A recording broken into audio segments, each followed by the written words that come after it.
Secretary. Sarah? Here. Debbie? You muted. Here. All right. I'm here, Justin. Present. Mike, Hyatt, I'm here. Olaf. Here. Alice, Here. Marino, Here. Russell. He's on his way, I think. Okay. Okay, here? All right. Yeah. Tom. Here. Justin, Here, Lauer, yes, present. Hugo. Hugo was not going to make it. Okay. Monsef.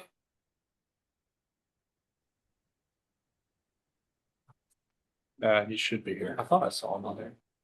Here, can you hear me? All right. Yes. Dave. I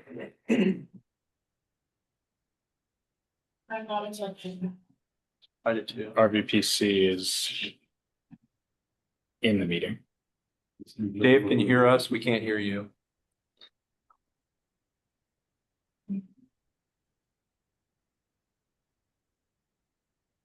All right, we can circle back. Mike. is I'm here, sorry. Okay, got Dave. Mike Calloway's here in the room. Ed. I'm here. All right. Lewis Here. and Melissa's here in the room. Sean. Not here. Okay. Perfect. Thank you. Okay, I'll take a motion to adopt the agenda. Maybe it's positive. I second. Was that Olaf? Yes. Olaf made a motion to adopt the agenda. Tom Tianich second. Is there any discussion? Okay, hearing none. All in favor signify by saying aye. Aye. Aye. Okay. And we have any guests online or? So we have Becky, Online, Stephen Huff. Stephen Huff, Yeah. I'm here. Mike Sroka. Come on, Dara, Tony Williams. Tony Williams. and Tony Williams. Okay, I'll take a motion to approve the minutes of the previous meeting. Tom Tianich motions. Do we have a second? Yeah, Mike. We have a motion and second. Do we have any discussion? Hearing none, all in favor, signify by saying aye.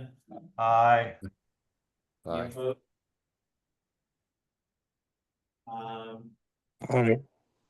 Sorry? Do we have any correspondence? We do, but it'll be. Okay. All right. All right, reports. Okay, so I'll just start with me. So a couple things. So as we are in a blended meeting, first and foremost, want to thank everybody for joining the meeting. There is a bit of a delay for you online. So if you do need to be recognized, please raise your hand. And of course in here, if there's something you want to speak on, please also raise your hand so you can be recognized. Again, rules of decorum are always in play. It's been a tough month for FYSA as a whole, as far as we've lost some very monumental people to this association. So in light of that, I would just like us to just take a moment of silence in memory of them.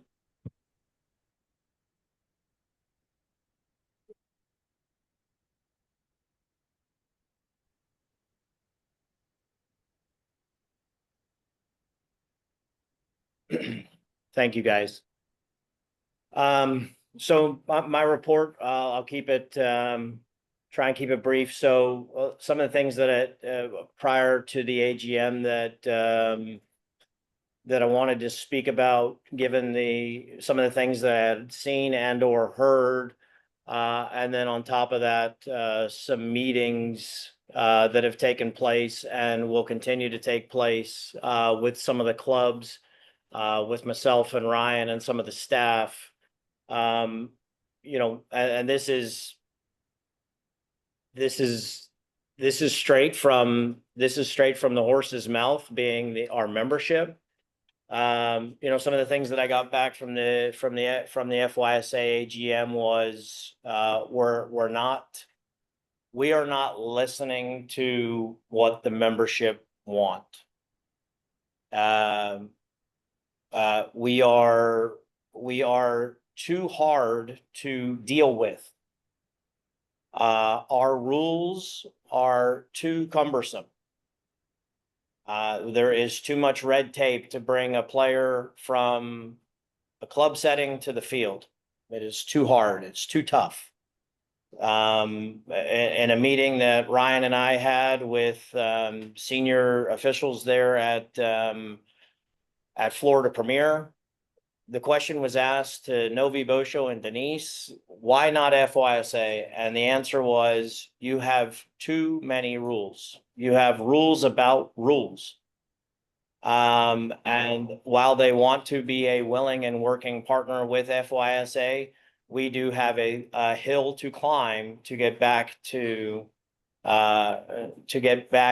working with a club of that magnitude, which happens to be the largest club in the state.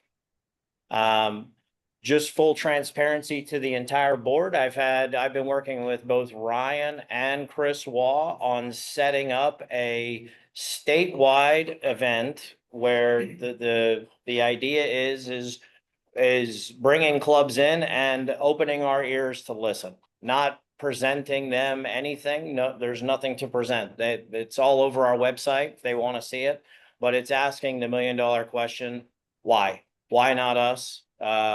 What is it? What is it we have to do? Is it pathway? Is it player development, coaching development, what have you?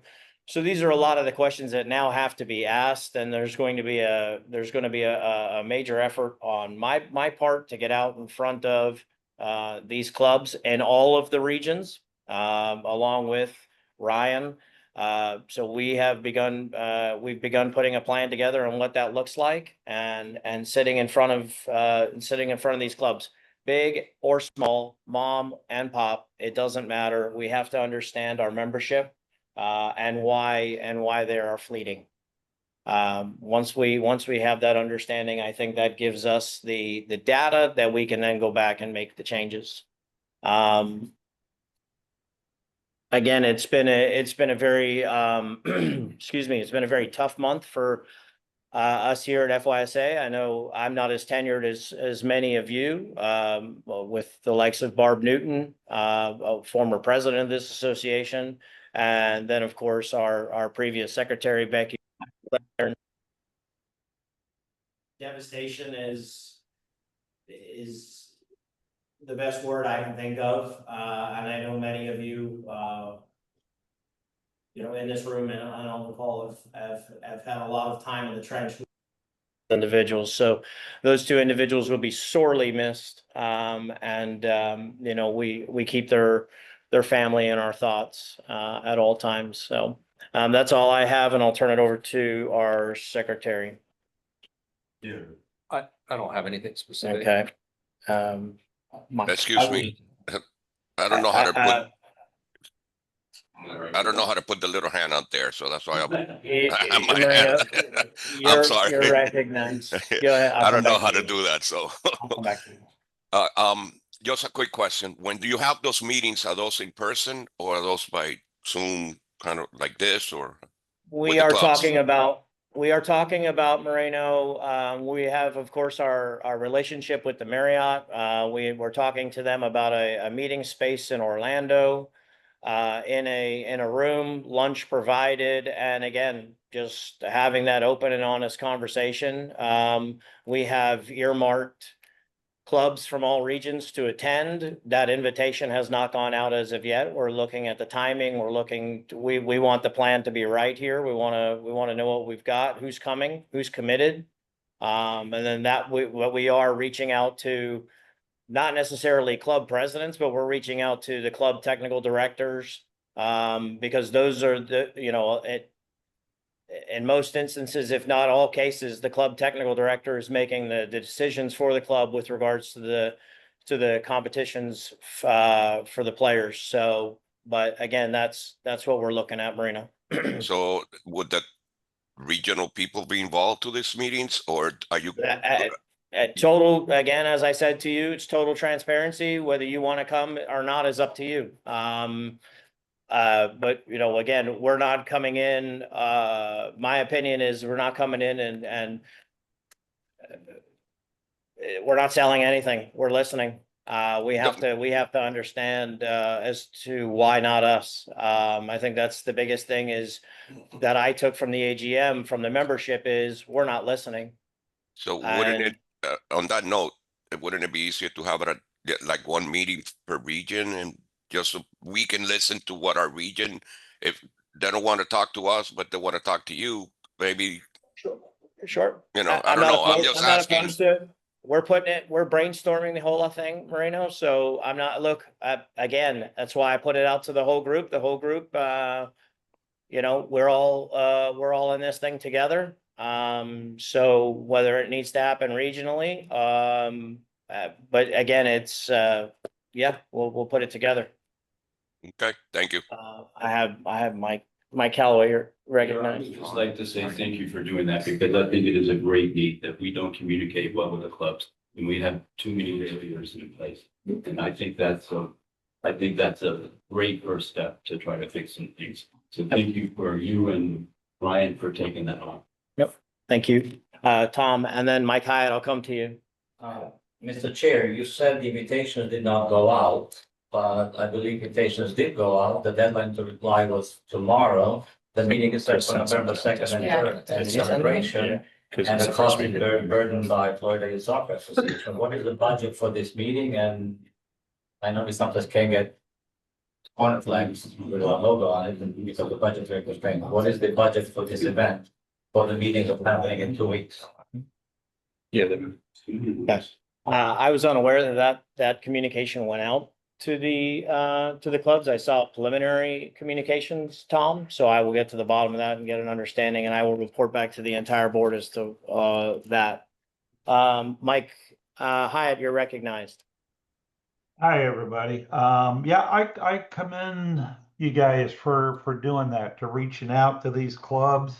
I'd like to be a part of that. I'm not going to apologize for us having more structure, excuse me, than other people by having rules in place. We did just about cut the rules in half from what they used to be, so I think that's a good thing. But listening to the clubs that were with us and then left, I think is a very good thing, and so I commend you on that.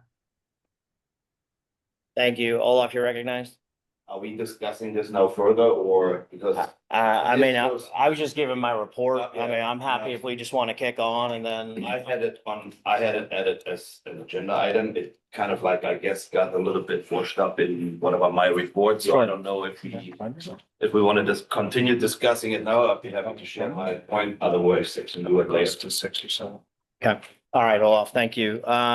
So the secretary didn't have a report. Treasurer's report, Justin? No updates.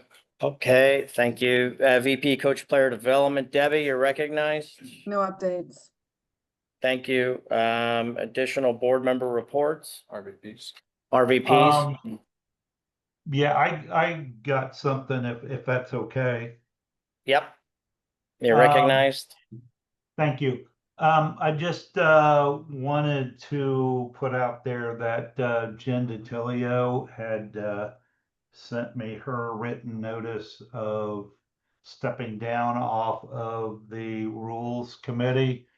I just really appreciate all that she did for it, because between her and Barb, they were a very integral part in getting that done. So I'd like to thank her. And I'd also like, well, he's on and I'm on, I'd like to ask Ed Kinsey if he would like to take Jen's place on the committee, I'd be overjoyed to have him. Unfinished business. Hey, Mike, we can move that to unfinished business if that's okay Okay. with you. Yo, that's Yep. fine, that's fine, that's And fine. let Ed Boyardee think about it. Regional commissioners. Start alphabetically. A, Mr. Tanich, you're recognized. I have started a campaign of meeting with every single one of the Looks like it's messing up, sorry. Only thing I started in south and I'll let Russell hopefully handle the north. We're also working on cleaning up some of the stuff in the report that Alice provided. We'll talk about.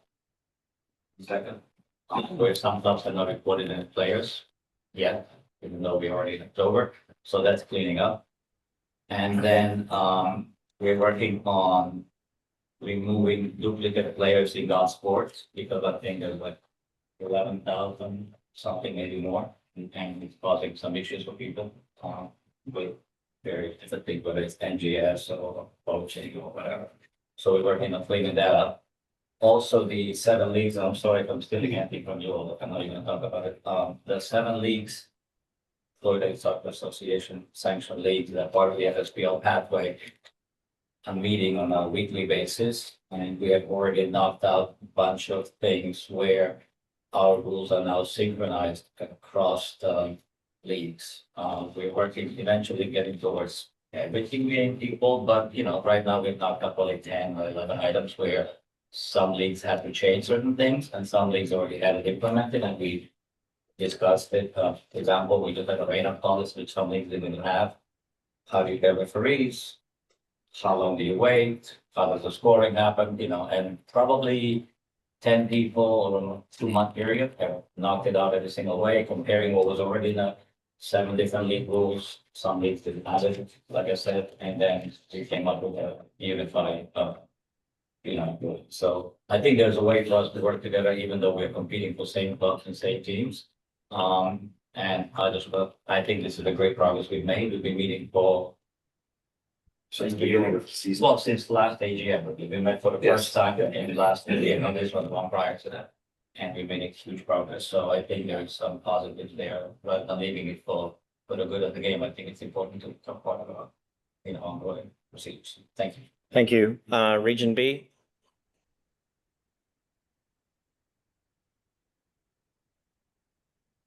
Region B going once. Justin had a written report that. Yeah, I just submitted a written report. I don't have anything else to report on. Oh, Justin, thank you. You're welcome. Region C. Yes, good morning. Good Good morning, Mike. morning. I'm just saying that we've been working on Commissioners Cup and trying to get more teams involved for our Commissioners Cup. So, and if Mike wants to say anything, he can add to it. Thank you. Thank you. Thank you, Dave. Mike, you have anything to pivot on? The only thing that we started having Zoom meetings with the region and trying to, make sure that they know who we are, that we're available, we're here to assist, and trying to gather what problems or issues that they're having. We had our first meeting maybe 2 weeks ago, and it wasn't well attended, but we're going to keep going and try to see if we can keep touching base with them. And I'm very terrible with the acronyms, but it doesn't seem like, I think it was Denise that we were talking to about, this is one of those rule issues, is that she has lots of teams that would like to play in Commissioner's Cup, but it would be an additional, we were trying to figure out a way, how can we get a US club player in those teams into Commissioner's Cup? And there wasn't really a pathway to do that other than having them re-register as an FYSA affiliate. And I think that's something that needs to be addressed, that we can open up these tournaments to a lot more teams and we can figure out a pathway to get them there. Sure. Thank you. Thank you, Mike. Region D. May I? May I, Ed? Ed, you recognize? Thank you. Yeah, to reiterate what Mike said, we did put a lot of time and effort into our regional Zoom meetings, and there was a low attendance, and that for sure bothers me. We can only help if they come and allow us to listen. I met with the working employees of Paradise, Sarasota Paradise, a new USL 1 team. They're playing out of Premier Sports Complex. They'll be playing, with the Rowdies this coming season. So I'm actively working on getting their players down to some of our clubs and, set up a tent, do a meet and greet, autographs, things of that nature.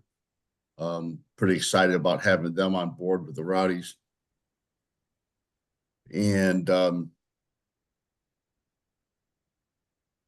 but I look forward to moving on with the,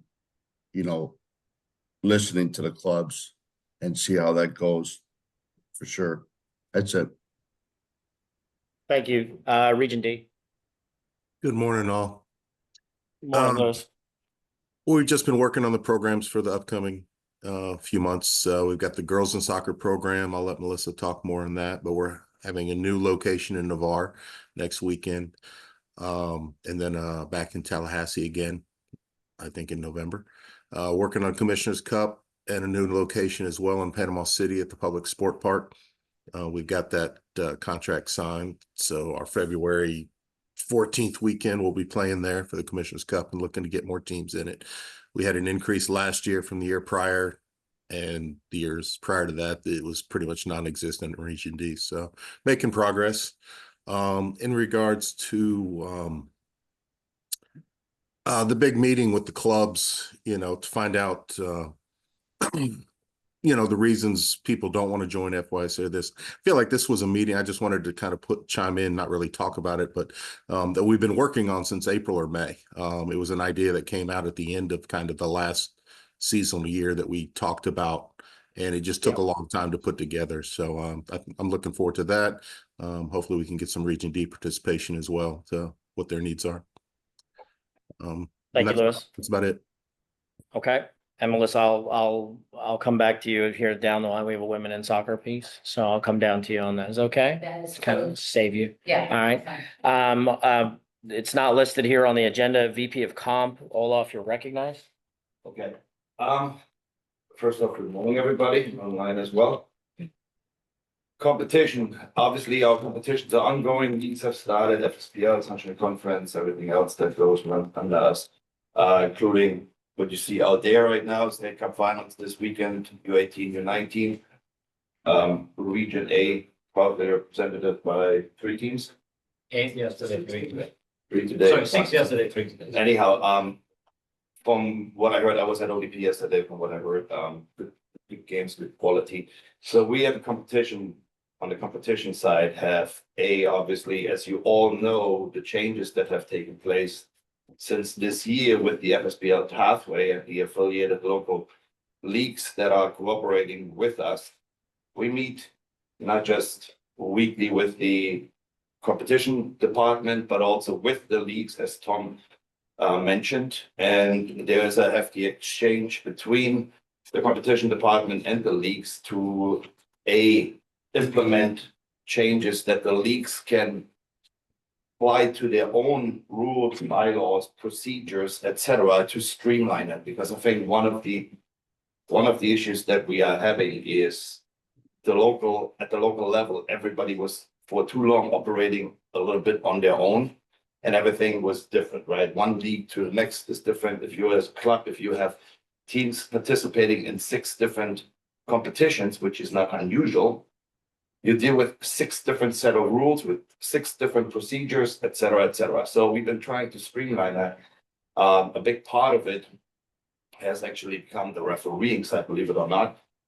We met with Jason in the leagues meeting. We invited him to one of the meetings. He came on, and we had an hour-long conversation with him. I followed that up with a meeting that I had with Fair Whistle. Fair Whistle is a program that was started by a co-owner or someone that started Nashville SC, more or less out of frustration with the refereeing side, not just the refereeing performances, but the refereeing side, how they were treated, how it's developed, how we're losing referees, etc. So they created a program Fair Whistle, which is an evaluation tool for referees and for participating teams in each and every single game. MLS Next is using it. Obviously, different perspective from their side because MLS Next, there is always, as I would say, there's always an extra set of eyes that you have on these games just because of the quality of play. But I believe where we could use something like this is actually at the lowest levels because it would help us to protect and retain referees. It would also help us to evaluate referees. It would hopefully help us expand on our refereeing pool, and it would give us invaluable data on how clubs / teams, coaches, the participating parents at the parent side, etc., how they perform in each and every game as well. So that's just the big scope of what that program does. It is you can customize it as much as you want to, as much as applicable. Obviously, the questionnaire that teams in the MLS Next get, or the pro level get, or that the referees get after the games that applies to these games is completely different than what we maybe would set out for a local game. So I made the connection there. I got some information. They're very interested. They're working with other state associations as well, Tennessee, Kentucky, for example. And they're very interested in continuing the conversation. So I'll bring that maybe in a more formal way, I don't know, to Ryan. We can talk about it and you can take a look at it and see if there is some interest from our side to make this part of our competition side of our games. There's a fee. The fee range is $5 to $10 per game, which sounds quite a bit, and it is not cheap, don't get me wrong. But if you break it down, if we can get the referee side to buy into it and to take their fair share of it, plus ultimately the teams, obviously, then there might be something for us to really look into it, because I do believe from the concept that I've been presented, it could potentially make a big difference on the referee side. So that goes along with the league, with our league conversations, because these are topics that we address on a weekly basis. One other big topic across the competition side and the leagues has been the girls' participation. So we've seen a tremendous drop on the girls' side, which is not just based on girls are not entering the sport anymore. There has been a hefty shift on the girls' side as well as on other sides, two different organizations. And that leads me, I'm going to be jumping a little bit now because that leads me to the club meeting. So if we're meeting with clubs and asking them why they're not at FYSA, we must know, everybody on this board and everybody involved in this sport, we must know why they're not in FYSA, why they're not in US Youth anymore. If we need to ask that question, then I have my doubts that we will ever A, move somewhere, and B, are in the right place. The reason why they are not with us anymore is simply we don't have the vehicle that drives the interest, that drives the perception. We're not MLS Next on the boys' side. We're not the ECNL or the GA on the girls' side. That's what drives clubs. If I'm a club and I have the opportunity to go and get one of these 3, 4-letter codes, then I will do it. I will have to do it, because if I don't do it, my neighboring club is going to do it. And the parents and the kids, due to the lack of information and transparency in the educational process of what the landscape and structure of US soccer, youth soccer currently looks like, we're just at an entirely, completely other disadvantage. That's the reality. So I urge us to not just, I absolutely agree when we talk about listening to clubs, not just to the clubs that left. Because I can point out, I can talk about every single club that's on the list. I can tell you where they're playing, why they're playing there, and why they're not with us anymore. There might be other reasons as well. We might get a couple other reasons as well. But we also need to talk to the clubs that are still with us, because they could ultimately also look to actually go somewhere else. If we don't present them with a future, if we don't present them with something that they can walk towards to. And right now, by us just sitting and saying, okay, we want to listen, we're not doing that. So on the girls' side, this is obviously, there has been a tremendous drop nationwide on the girls participation. However, this is also a shift that we see. We talked to the leagues, we pulled some numbers. Ryan was really helpful getting numbers for the last 5 years in girls participation in our leagues and our cup competitions. That's a significant drop off. So one of the initiatives that I tried when we meet with these leagues then is we need to come together and we need to create a girls program that's just one entity.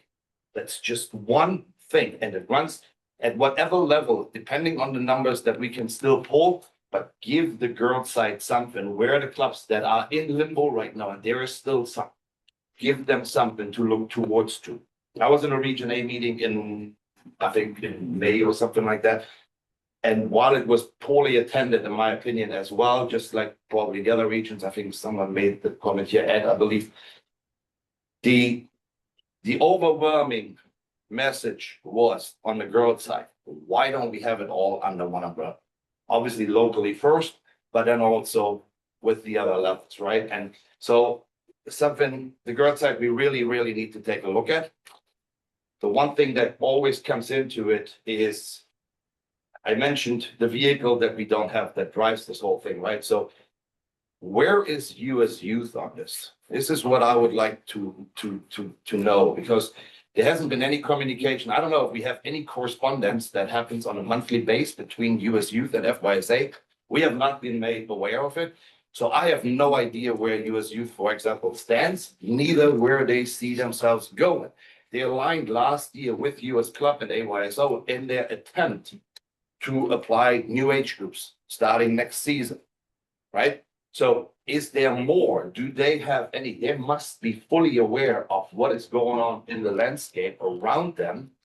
How are they looking at this? Do they create an improvement on a pathway for our constituency, which is the local clubs that we want to sell the big dream? In the past, it's been the driving factor. One of the driving factors has always been state, right?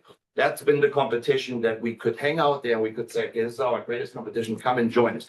And I'll get to that in my last one. I'm sorry that I take so much time, but we have so much time today so that I will talk a little bit more. Yeah. It's not endless. It's not endless. And I know Justin wants to go home early, but it's not gonna happen today. So we used to have State Cup that was the driving vehicle. It is still one of the most prestigious, oldest competition that takes place in the country. The problem is, as you alluded to, we don't have all of the teams anymore because half the teams or more left and playing under a different umbrella don't find their way necessarily into it. But what does US Youth wants to do in the league arena?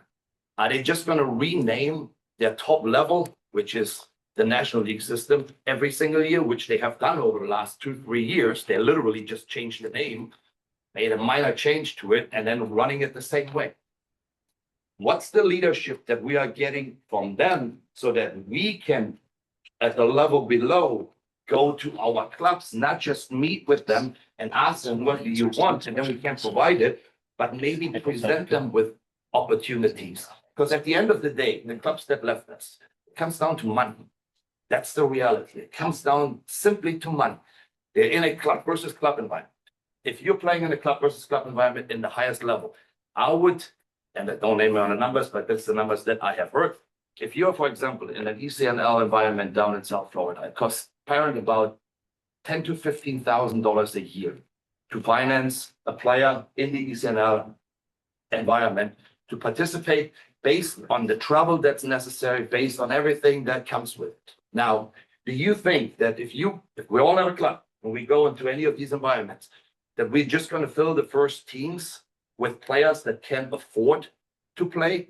Is that what we're going to do? Or are we going to look to have the kids, the good players, the better players that can afford it, and then fill it in with players that cannot afford it, but that we have to somehow subsidize?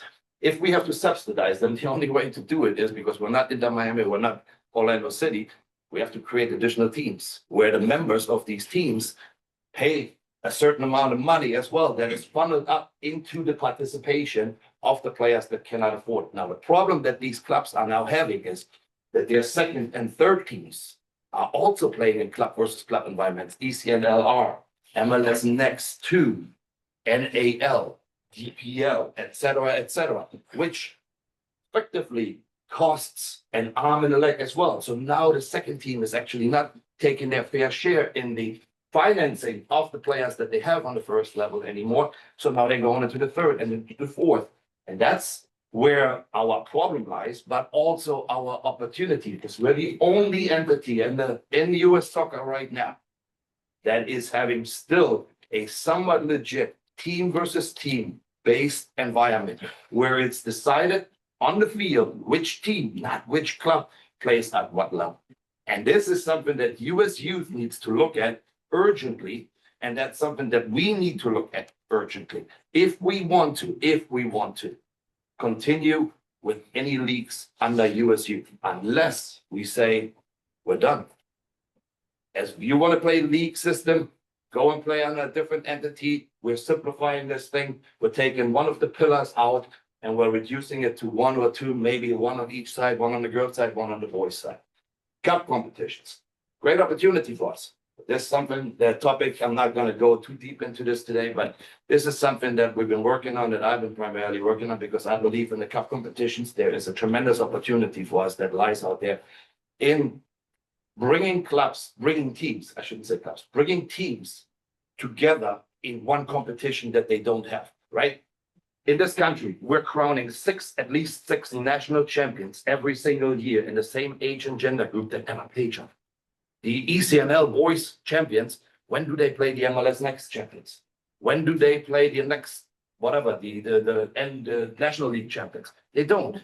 So why not trying to make our cup competition something that is all inclusive? It leads though to the problem of how do we register players? Is that maybe an investment where we go? We have to be careful with it though, because if, for example, we would say, okay, we support financially a model of how we want to drive traffic into our cup competitions from other organizations, well, I can tell you that we might look at some of our own clubs that are currently playing under us that are basically saying, okay, if you pay for their players, I'm just going to get out. I'm going to go under that umbrella so that you then pay for my players, and then I can still play under your competitions, right?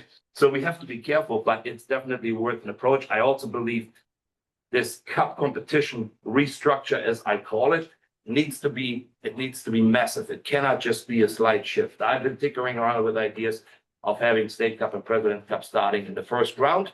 There's an open round, 4 groups of 4, regionalized. After the first round, the top 2 teams out of each group continue their pathway in State Cup. The bottom 2 teams continue their pathway in President's Cup, because these are national competitions that we need to fill.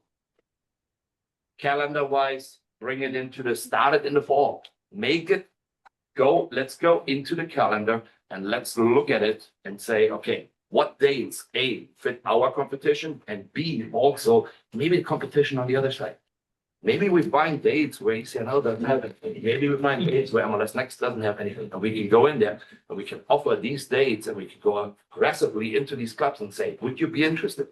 But these are points that we need to talk about when it comes to meeting with these clubs. What's it going to look like if we really just going to go into these meetings and say, all right, go ahead and unload?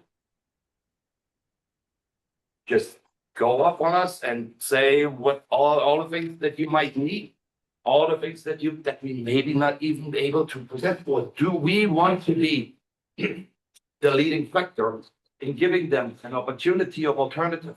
Where, excuse me, maybe where the financial aspect comes into play. It's a whole lot easier and cheaper to actually play on a team versus team competition than on a club versus club competition, especially once you're talking about your 3rd and 4th layer of competition that you have within a club, believe me. So all this together, what I just threw at you, obviously has to do with what we do at the competition side. It has to do with what we do when it comes to the club meeting and so forth. It has to do what we do as a board as a whole. I have one other point, but I can make that later because it's not really related to the competition side. No So problem. Thank you, Olaf. Ryan, you're recognized. Oh, sorry, Mike, your question. Tony, in your meeting, I understand what you're saying. I think they're great thoughts. But is there a structural procedure, or do we have a roadmap to get to where you want to go? And inside of your committee, could you lay out what that looks like? And then could we incorporate it into whatever this town hall meeting is going to look like? Because So that, if I understand you correctly, so the roadmap meaning what's our ultimate goal, right? So if I could, look, there's something there. I did this actually 4 or 5 years ago. And I put something together, what I believe at the time would be a little bit of a guideline on, okay, if we could tear it down right now and rebuild it, what would it look like? All right. Now, the reality is that we are unfortunately also dependent on what sits on top. It is difficult for us, for example, at the club, at the team level, leagues, FSPL, Sunshine Conference.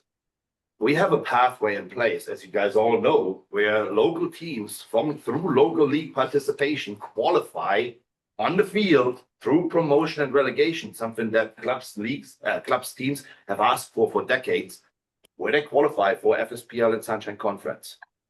Our problem is that for us to attract teams, clubs into FSPL and into Sunshine Conference has become a lot harder because they don't necessarily see the value. The top level is not in there anymore. That's the reality. We don't deal with the top level anymore. It's the second, third, fourth tier of play that we see, because the first tier is on the boys side and MLS Next, the second tier is an ECNL, and there's not much we can do unless there's something magically that happened, and there would be a way. So we started a roadmap. We started conversation. I started this topic because if you think about it, right? MLS Next, what do they have? It's really just MLS Next 2 or NAL. They really just, it's the name and the step. So 3 years ago, before Messi's arrival, I went to Inter Miami and I started that conversation with them. I said, look, you are new in the community. You want the best players. You don't just want the best players that you stumble across when you play them within your little environment that you're playing under, because you're not, there's other clubs out there that will not send the best players to you. So what if we could get the MLS Next clubs, or at the time, involved in something what we do at the state association level, right? This conversation eventually ended. I mean, we had a meeting in, I think in the summer, in June or something like that. We met over Zoom with the executive director of MLS Next and with the technical director of MLS Next. They are very interested. Their MLS Next approaches, we want to be inclusive, all inclusive. Now, the problem with it is absolutely contradicting because they just anointed 4 or 5 different leagues across the country to run their MLS Next 2 and the program underneath it.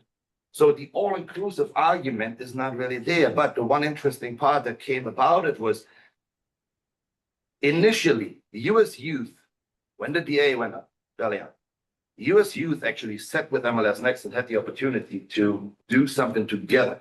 That would be a vehicle if US Youth or we as a state association could just hang. All we need is really, we need the name or we need the stamp.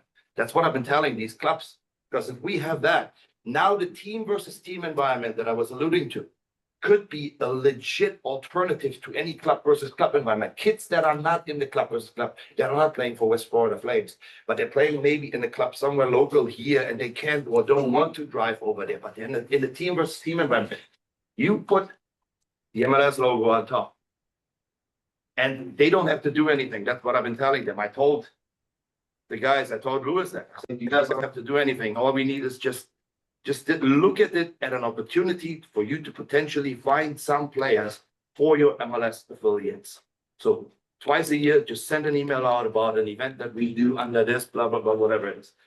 MLS Next, they are somewhat interested. They brought up I don't know where we are exactly with this, but there's conversations about them being involved with the ODP process again, which would be great to see.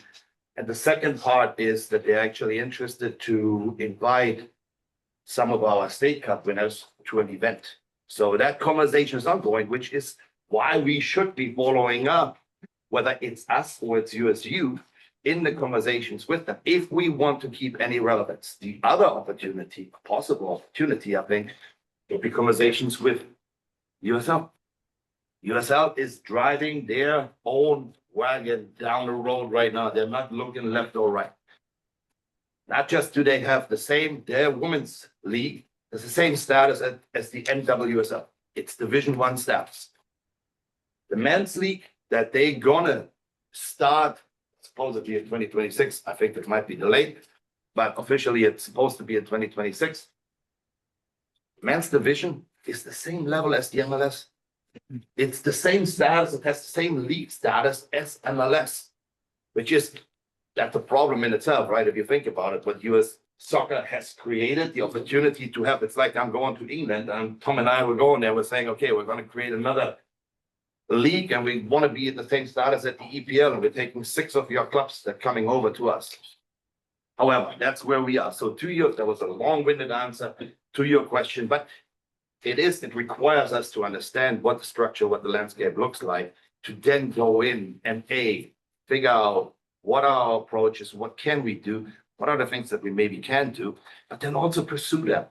Let's go in there. I would love to go into a club meeting. Honestly, I would love it, saying, this is what we have. Here's our 3-4 letter code.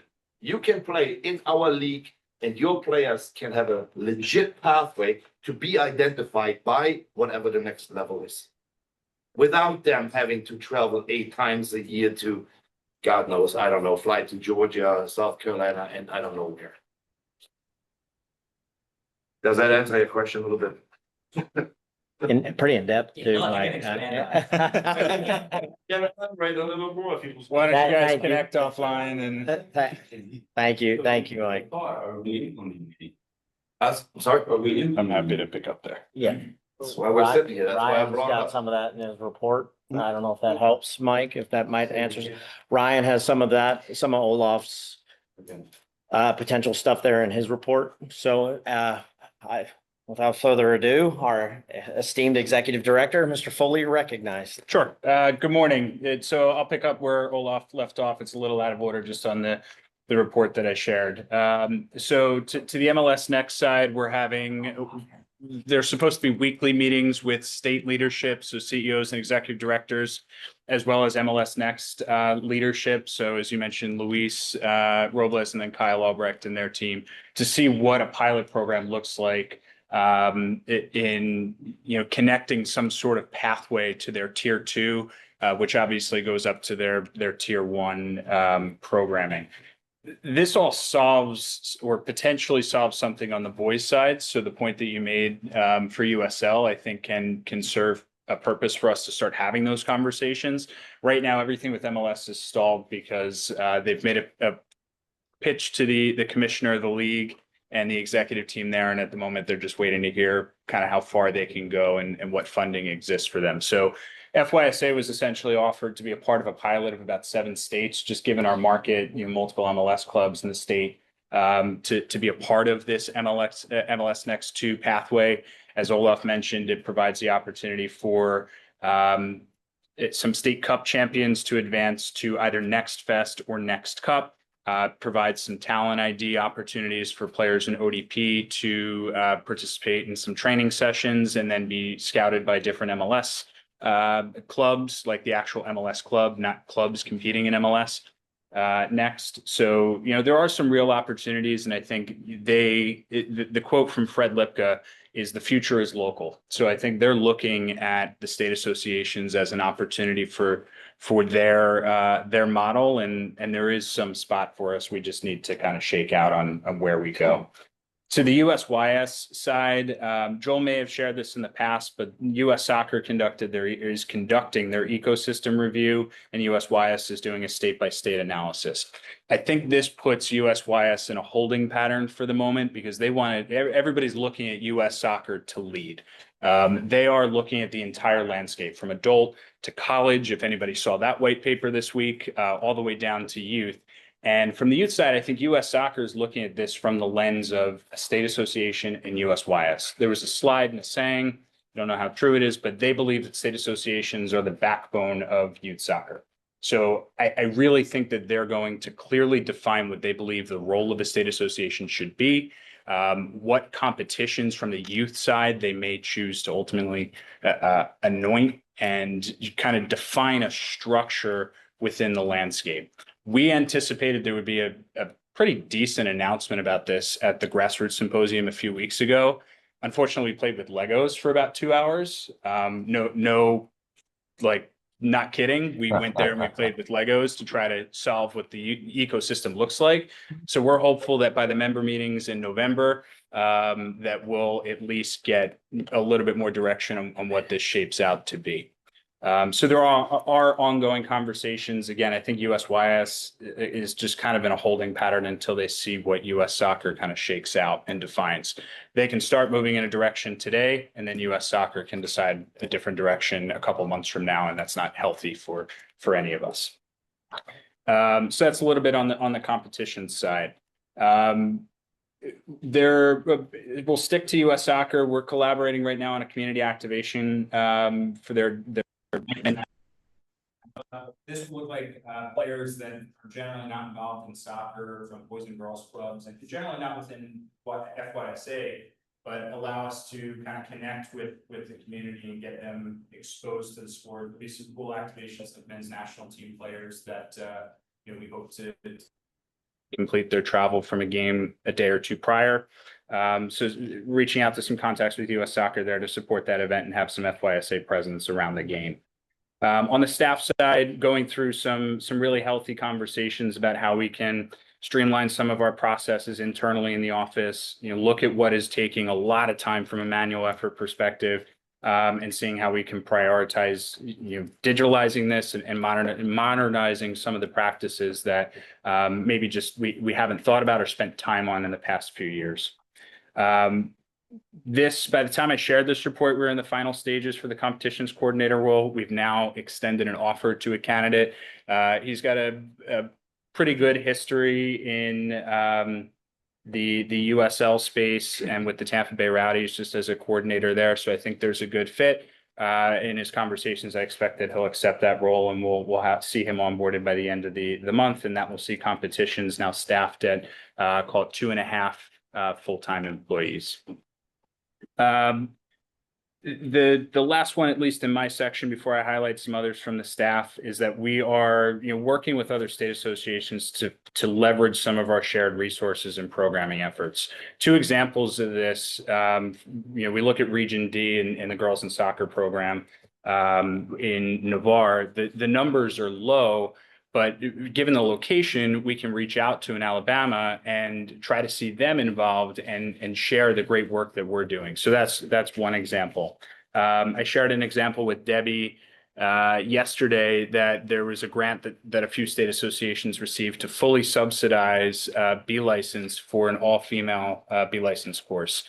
We've been asked to participate in that, and we'll have the opportunity to promote some candidates into that course. They'll see a fully subsidized course registration in an all-female environment, and that's something just by working with other state associations we're getting access to. So that's a little bit about the work that I've been doing over the past few weeks since this meeting. The rest of this report is driven by the staff. They're asked to modify this document coming in here. So it's not like I'm going into each department and saying, hey, what do you guys, this is what I believe we should share. They're the ones that are driving this. So I'll highlight a few things that I think are worth sharing. 2 B courses were approved from the spring. We're still outstanding 2 more applications, likely later in the year. So that's healthy and certainly helps on the budget side when we look at the income for those courses. Finance and administration, we're completing the transition to a new benefits, payroll, and human resources service. This is a great example of leveraging some of the costs. We've seen a decrease in our overall payroll overhead and some of our fringe benefits. So this is a good one, and it allows us to kind of streamline how we're operating there. I've challenged Francesca to try to find a more streamlined solution on how we collect reimbursements, and she's spending a lot of her time on manual data entry. So I've said, hey, how do we reduce the amount of time daily that you are manually entering information without us having to look at hiring additional staff or clerical staff, right? To make her life a little easier. And I think ultimately the life of others that are interacting with finance a little easier as well. So that's one example, but again, just challenging us in our areas to think outside the box. On the competition side, I'm happy to report that the marketing team as well as the competitions team are communicating on a regular basis now to promote some social media content. I know it's relatively in its early stages, and we're trying to find the right method of communication, and we're trying to find exactly what resonates with our followers. But these conversations are starting, and we know that we need to invest more into the marketing side of our competitions and make that known to our membership. On the state cup side, just to call out that registration deadline for the cups is December 5th. I've also challenged marketing and competitions to just look at any clubs and teams that have not registered but were registered last year. And let's figure out how we can have a targeted outreach to those clubs to try to keep our competitions flat, if not up. So we're really getting intentional about how we communicate to those clubs to participate in these competitions. FYSA / the Visit Central Florida was announced as a President's Cup National Qualifier location. Unlike last year and the previous years, we're not going to be managing that. We don't need to take on the staff expense and the time. USYS is quite literally supposed to show up, use our facility, clean up at the end of the day, and be out. This is not on us to manage like we have in the past. So we're happy to see that. The grant side, no major updates there. We're still waiting on ITG to announce by the end of the year. On the marketing side, Bucks, I believe everybody received the review, or at least the RVPs and the commissioners received just a general overview of Bucks dollars and spend by region. That store is open and clubs have the instructions to spend there as well. There's an effort by Chris and Becky to go through our website and identify a way that we can have a more user-friendly and intuitive experience. The analogy I've used before is it's like a diner menu where we just continue to add pages at the end and it just never gets refreshed. So we're really looking at, analytically, what are the top performing pages and how do we consolidate information to make this, turnkey for anybody who's coming to our website to find a resource, to join a program, to register for an offering that we have. So we expect within the next month or two that'll change, and we're being very careful as we migrate information and content that things don't break in the process. There'll be redirects as well. The final call out for marketing is I attached a media summary, an exhibit E of the content report. We're really trying to lead with data on where we go in the future.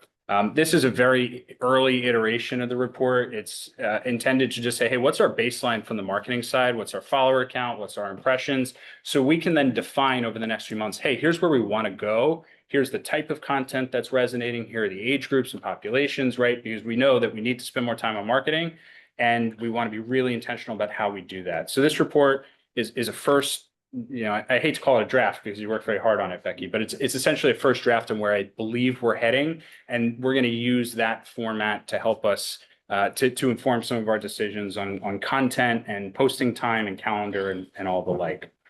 ODP, what I will call out as a tryout participation is approximately 650 participants. It's disappointing to share that that's down about 25% compared to last year, and it's down about 45% or 44% from the year prior. So this is an area of focus. We're really looking into which participants, which regions are down, what competitions those players are ultimately coming from, because I think we want to see talent identification as a top priority for us. And this is one that, again, is disappointing, but we're not going to turn a blind eye to. And then player registration to close out my report here. We are essentially even, if not slightly up to this point last year, which is remarkable considering we were forecast to be about 4,000 to 5,000 players down by this point. So the fact that we've gained that ground, and we don't believe it's seasonality, right? We don't believe it's just people registering earlier. So the fact that we're even, if not, I think the number of players was like 7 players higher than this point last year is really encouraging. And I think it speaks to the work that Jackie and others in the office are doing to have those interactions with the clubs. So that's all I have for my report. I'm happy to take any questions. Olaf. Marketing. So I'm not on social media, So I can't, but this has been brought up in one of the meetings. I think our marketing is, I like the initiative and the approach of really looking at this and seeing how we can do better there. Like as an example, I believe it's like a week ago or something like that. Since October 1st until that day when it was brought to my attention, Georgia had posted 27 programs for school instructors. ODP is something that is heavily relying on the marketing side, on the marketing and on as much as we can get it through to some of the supportive coaches, because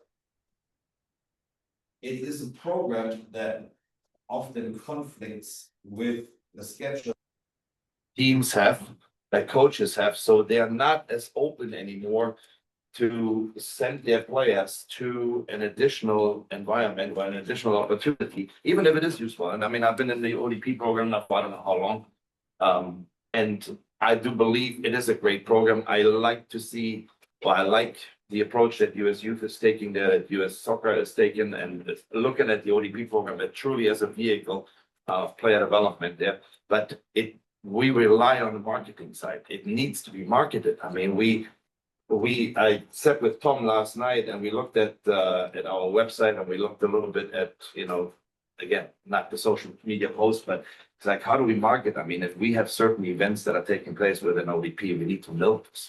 We really, really need to go out there. I mean, it needs to be sent direct to the parents. It's not, if we send it to the clubs, it does not get passed on anymore, right? But ODP is also a program that is not just open. We have a lot on the girls' side. We have a lot of girls that play ECNL that are in the ODP program because they still believe in that as an alternative. ECNL breaks for the high school break and all that kind of stuff. So they get additional opportunities. The boys that we have in there, that on the boys' side, that the players that make it into the whatever the next levels of the events that we've been doing, they enjoy it, but it needs to be marketed. We need to do a better job there in getting the word out and getting directly to the source. Let's go to the parents. Let's go to the kids. Here's an opportunity.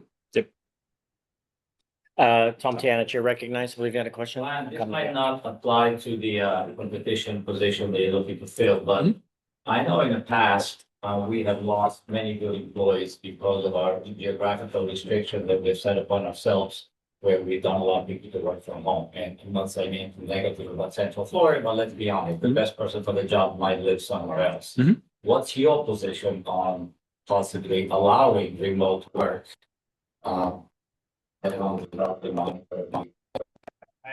So again, I'm relatively new to Florida. I've been the past 2 months after in Polk County, it's very difficult to attract the right talent that maybe we need. No offense, Ben. Yeah, I'm scared when I say this because people are crazy. I do think that when we're in 2025, I think there is a hybrid structure that we should consider. We're back working conversation, just starting to talk about work-life balance with staff and say, like, realistically, what are our expectations about remote work? How are we, arranging our schedules to make sure that we still have productivity in the office? Because I do think there's value, right? Everybody comes in every Wednesday, the whole staff. There's value in that face-to-face communication, and I do think if that's the direction we're gonna.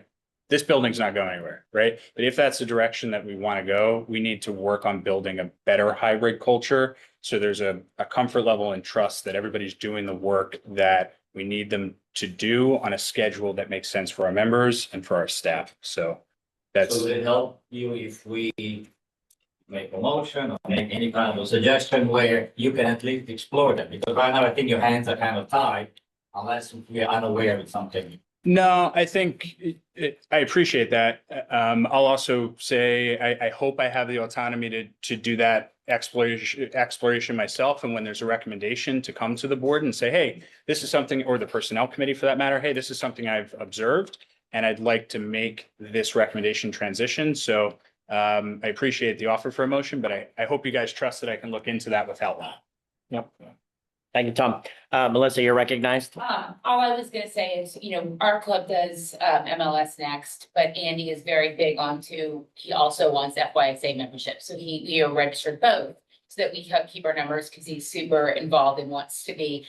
But when it comes to ODP this year, I have tried to be, as a board member, I want to know what's happening in each facet of FYSA. So I just finished my D license, well, hopefully, and I helped with ODP up in Region D. And to be perfectly honest, one of the main reasons that people don't participate, at least from talking to the coaches, talking to the players, talking to my own club, was that they got zero communication from anyone at ODP.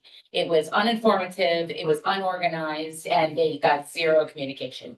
To be perfectly honest, I'm just telling you from my region. And so they're like, why would I pay to do that again? Like, cause I was like, you should do it. You're a great player. Like, why don't I see your name on, like, I was trying to encourage people, and they're like, oh, we did that last year. We're not doing that again. That was garbage. And I'm not, and I don't say that to be mean. I'm just saying that if we were to look at how do I go back to those people and say, okay, this is what we're gonna do, because they've heard your concerns. They've heard that they've gotten, even the ODP coaches, when I was talking to them, they're like, what a cool tank top. How did you get a tank top? And I was like, oh, I don't know.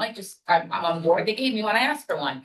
They have the old FYSA shirts. Like, we don't even look like we belong. Oh. And they feel like we are the redheaded stepchildren, at least in Region D. I did not help anywhere but Region D, so I can't really give my advice. All I'm saying is there are a lot of negative connotations with ODP, and I would like to help change that. I'd like to help you change that. And I have a whole different issue on girls in soccer that we'll talk about later, but I think if we just focus on how do we get from the negativity back to the positivity, we can make the numbers, at least in Region D and maybe in other regions, increase based upon what I've heard and how I've interacted with the coaches and the players. The air. So, as I kind of alluded to with the staff, is I think we have a really good understanding of where we've been. I've spent the past few months establishing the baseline of numbers and anecdotal stories, and I think what you're sharing is on par with everything else I've heard about programming. I want to spend a lot of time on where I think we're going. So I hope to come to the board, whether it's the November meeting, or I think after that, there's one in January, like relatively in short order with, hey, here's where I think for this specific program, we should be going, and have a solution that's packaged for you guys to debate, discuss, and ultimately vote on. Because I think I hear everybody loud and clear, but it might be time to get to some solutions. Yep. Okay. So what do we got here next? We got standing committees. Do we have any committee chairs on? Is Jen DiTilio on? Oh, sorry. Oh, is this document? Oh, sorry. No, I don't think I had. Okay. No, she's not here. She's out right now. Okay, thank you, Dave. Right, so we're gonna move on. Maybe time-wise, 10:12. So we're gonna move on to unfinished business, committee formation ratification. Hey, Becky, can you just advance to the other one? I have a question on the committees, right? I see there are some people that we need to vote on for women in soccer. Yep. The community and social impact, there aren't any, but we did just approve those at like the chair a couple weeks ago, right? So I get that. Yep. But protest and appeals, we approved that 2 months ago. Do we really have no suggestions? Becky, can you go? So Joanne Quinn submitted maybe a day or two ago some names. She just filled me in last night very late on Region A and Region C. I think, Tom, you're Region A. I'll get the name for Region C. So I think we're very close on this committee. We do need a recommendation from the RVP on Region D. Quick question on that. I'm sorry. Lewis, if you could help us out in Region D on a recommendation. Let me ask, I thought these were kind of all filled, and because I thought Region D was covered already, because I had spoke to somebody back before AGM or right after AGM. Maybe I'm confusing committees, but I thought this was one that was handled already. I don't believe that there was a motion other than to just approve the chair. The of chair. committee. Yeah. Right. Marino, you're recognized. I don't believe so. I can Quick check. question, could a board member be on this committee? I thought we couldn't have board members on the protest and appeal review and discipline. Because some of that stuff, some of their decisions or whatever might come to in front of this board. Not that Tom cannot do a great job, I'm just saying, I thought we had to have people from outside the board. Hey, thank you. I can refresh on the screen. Tom Kennett, you're recognized. Marina. Just the presentation. Do you know where in the road this will be? I'm sorry, there's an echo there. I'm sorry, Tom. Say that again, I couldn't hear, repeat there's that? an echo. He's asking Marino. You believe you have to do it. Do you know where in the road this will be? So I can look it up because I don't want to build a sign regulation where if it's not allowed, it's not allowed. If it is, however, just that's how they would have done it, then we believe we're not doing it. So can you point me out to a specific place? I don't think there's a written rule, okay? Okay. It was just that the perception that if it comes back to the board, that you already voted, you already participated in that appeal. So you just have to know, you're gonna get to vote once, then it comes to the board, you've already voted, you will not participate in the board, right? I guess that's. Like I said, I'm not, not against Tom as a Tom. I'm just saying So we just need the region. perception Are you of saying the, this only applies to protest and appeals or other communities? I'm sorry, because of if other people talking, yeah, my bad. Is this only applying to protest and appeal committee or you think it applies to other committees? as well? I We should thought it was probably just get a motion reviewing before we go discipline into and protest and discussions. appeal. Staff plus. We can hear everybody talking on the people that are on Zoom, so. The AC is very loud. The AC just came on in here, Marino. It's super loud in here right now. Okay, no problem. Yeah, but I thought it was just those two because they review things that can always come back in front of the board. That's what my understand it's been forever. So if I'm wrong, then, I'm fine with Tom being in it. It's just that that's how I don't want to say it's always been, but that's the perception from the outside looking in. If we will expedite things, and because this has been sitting there since long time ago, I am willing to step down from the committee. I just, I haven't heard from Joanne at all, whether she needed somebody or not. So, I didn't know that. Right, so we are waiting on one last. Region D, but in the meantime, I will entertain a motion to accept the committee formation for the protest and appeals.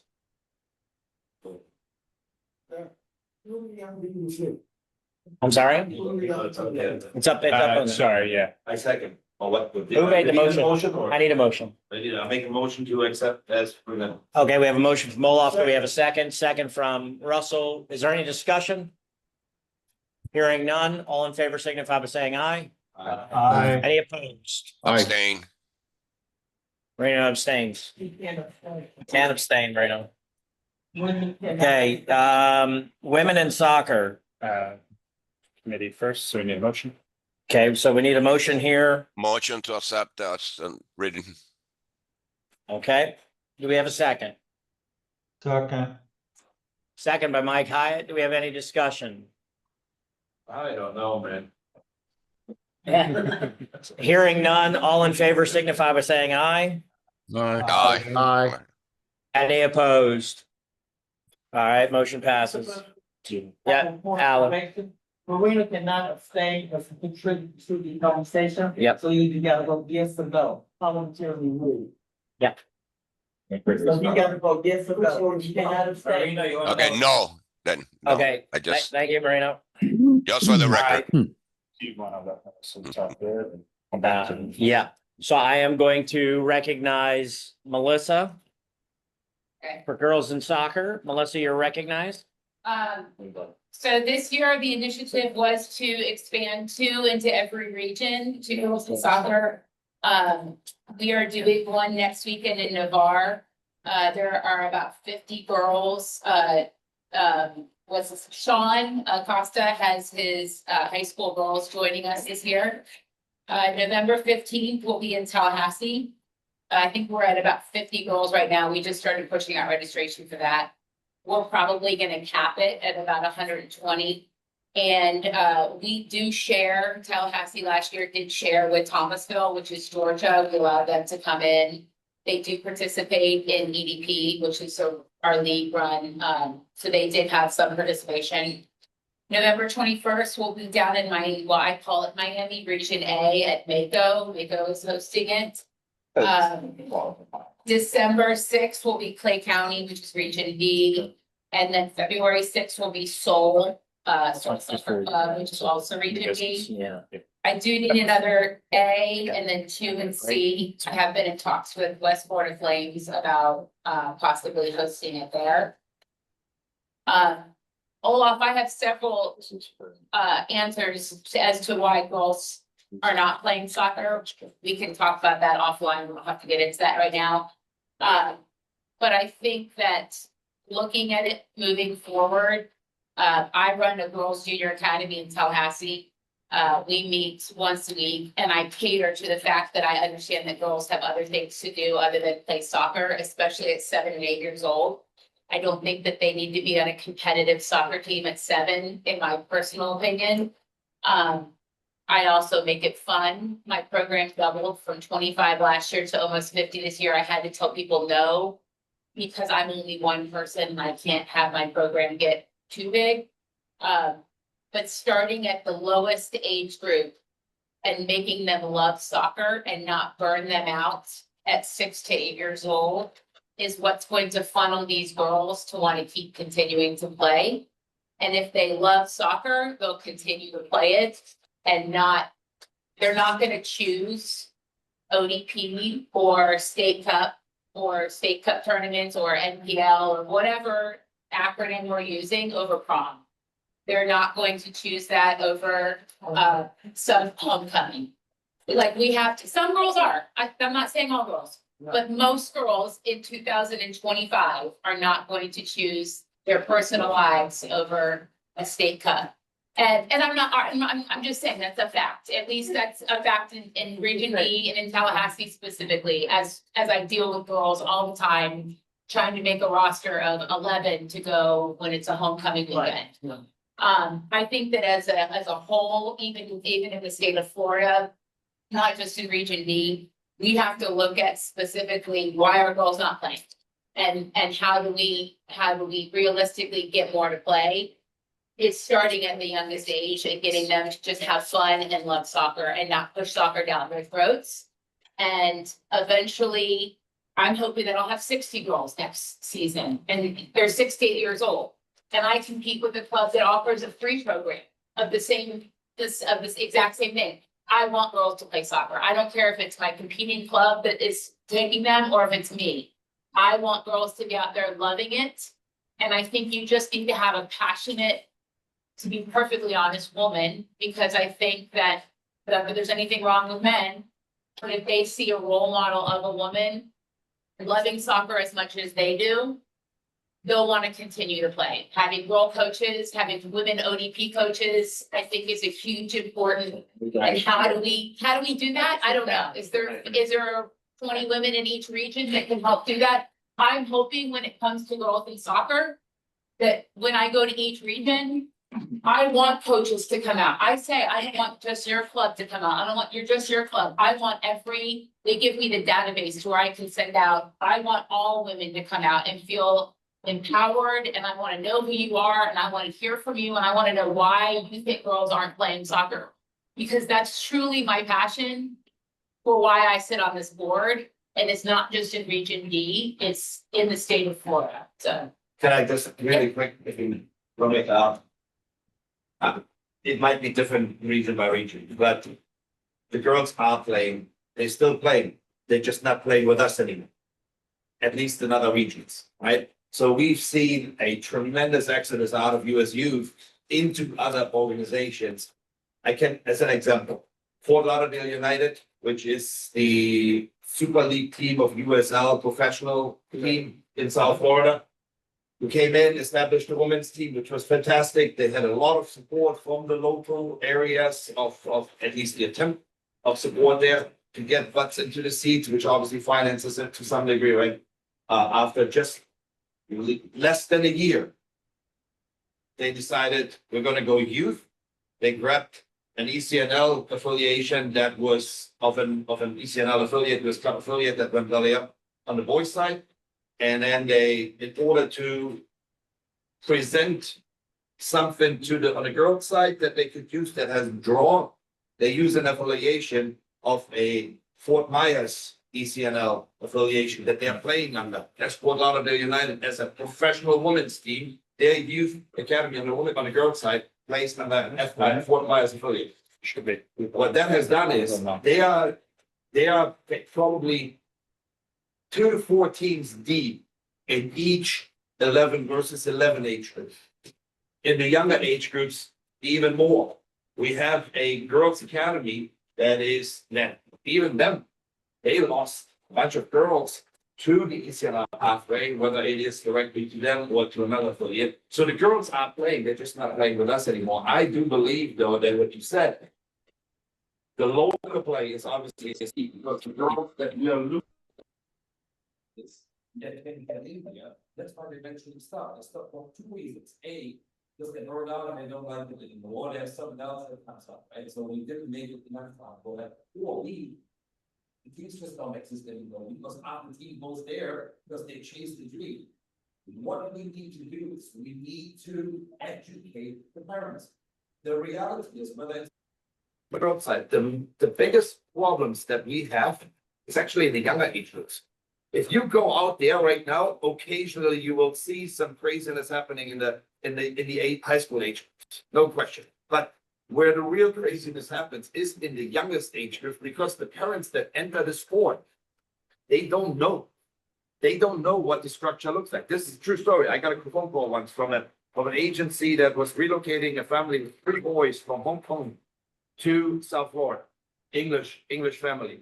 I took the call because I thought, okay, they're relocating to South Florida and moving to Fort Lauderdale. That's why they called me. Eventually, I took the call with the guy and we're on the phone and he was like, oh, I'm moving to Parkland. I'm like, why don't you call someone up there? He's like, well, you're making a blah, blah, blah. And I just wanted to understand from not the club that I'm moving to, but from someone else, what the structure of soccer in this country and specifically in Florida looks like. You know what my answer was? I said, okay, here's what you do, buddy. The moment we hang up the phone, you're going to call your travel agent. You're going to book us a hotel in the Bahamas for 7 nights, 5 stars. We're going to sit poolside, sip pina coladas, and maybe, just maybe, after the 7 days, we scratch the surface of you understanding what the structure of youth soccer looks like. And that's the problem. There was silence on the other side of the line for a while until I said, hey, are you still there? And he was like, yeah, you're kidding, right? And I'm like, well, I am and I'm not. We're obviously not going to the Bahamas, but this is what the problem is. The parents that entering the sport, they don't know. Can we do a better job as FYSA educating parents that in the recreational environment already to prepare them of what it is, point them into the right directions of what they want. And everybody will make their own choice anyway, whether it is chasing the holy grail of I need to be at the United level, traveling an hour one way to practice because I need to be under this banner. Or can we convince and make more of them understand of what it really means and how many are really ultimately ending up at the top level? We got a couple hands raised. Mike Troca, I'll start with you, and then Debbie, I'm coming to you after. Marino after that. Okay. Questions for Melissa for Women in Soccer. Go, Mike, you're recognized. Thank you. There's a lot to unpack there. So I'm gonna try to keep it brief. So what Melissa was talking about and what Olaf is talking about are kind of 2 different things, but they're both right. Okay. So I'm on the competition committee. I'm in the leagues meeting. I spend 2 hours on Wednesday and 2 hours Thursday meeting trying to find solutions. I'm not here to complain. I'm here to find solutions. I speak to Olaf all the time, and his presentation earlier I thought was great. I know that was a lot. There are more specifics to that. to answer the question from, I don't know if it was Mike, there are a lot more specifics. There, a lot of these ideas are well developed. We're just hoping that the board actually supports this stuff and we don't have to start all over again. Number two, I spoke to Melissa yesterday for about 30 minutes, and I wish I would have recorded that because the pitch she gave me it was incredible. I'm just saying, she knows what she's talking about when it comes to recreational / competitive and the young girls. And what she's doing there in that one specific area, I begged her, I was like, take notes, write this down, please. Develop a curriculum. What she's doing is spot on, right? And it feeds into what Olaf's talking about. Olaf is right about just, it's mind numbing when you when you look around, like what's going on. I mean, and the parents just aren't going to get it either. But this is Melissa's time. Melissa, you're doing a great job. I honestly, sometimes I get discouraged. I'm like, what am I doing? I spend so much time, and I got a new fire yesterday. Thanks to Melissa. She's really onto something. So I encourage Melissa to actually go a little bit deeper on what she said, because I know I heard it yesterday. She's doing the right thing, and this is something that we need to support, which we obviously do. But Olaf, you're right too, because it's the extension, right? So that's not really a question. I'm just here to support you, Olaf and Melissa. If we can, man, let's just stay focused on the things that are going to make solutions. Like Ryan said, we need solutions. Thank you, Mike. Debbie, you're recognized. Yeah, mine is more of a question / comment. So at least in Region A South, there was an ex-player who put out a survey, and we had about 150 responses, which isn't bad considering. And it was to players who had played and then stopped playing. So at least for that region, it was a very eye-opening thing as to why they stopped playing, and it's twofold. One of them is exactly what Melissa said in the beginning. There are levels of players. So if they're playing for the GA, they're committed. They know that they want to do this maybe for college and they're going forward. But for those girls who are not at that level, they're not going to put homecoming or prom before a soccer game. It's just not going to happen. And so with our scheduling, we need to look at what we're doing. The other part is the leagues that are available for them. So we tried to put, for example, our teams in leagues that couldn't host the girls. So if there's no place for them to play, why would they register? There's no place for them, or we're having to combine 3 or 4 age groups and have them play in what we call a high school age group for them to be able to actually play games. So that's an issue as well. And I don't know what the solution there is, but I guess my question is, or my thought is there a way that we can put out something statewide to really understand from the membership, from the girls, why are you dropping off? Why aren't you playing? Why are you leaving us? Because yes, there is a percentage that are leaving for GA and other leagues like that. But I think that there's also just a lack of voice that the females have had for years. And I think that many of them just got tired of it.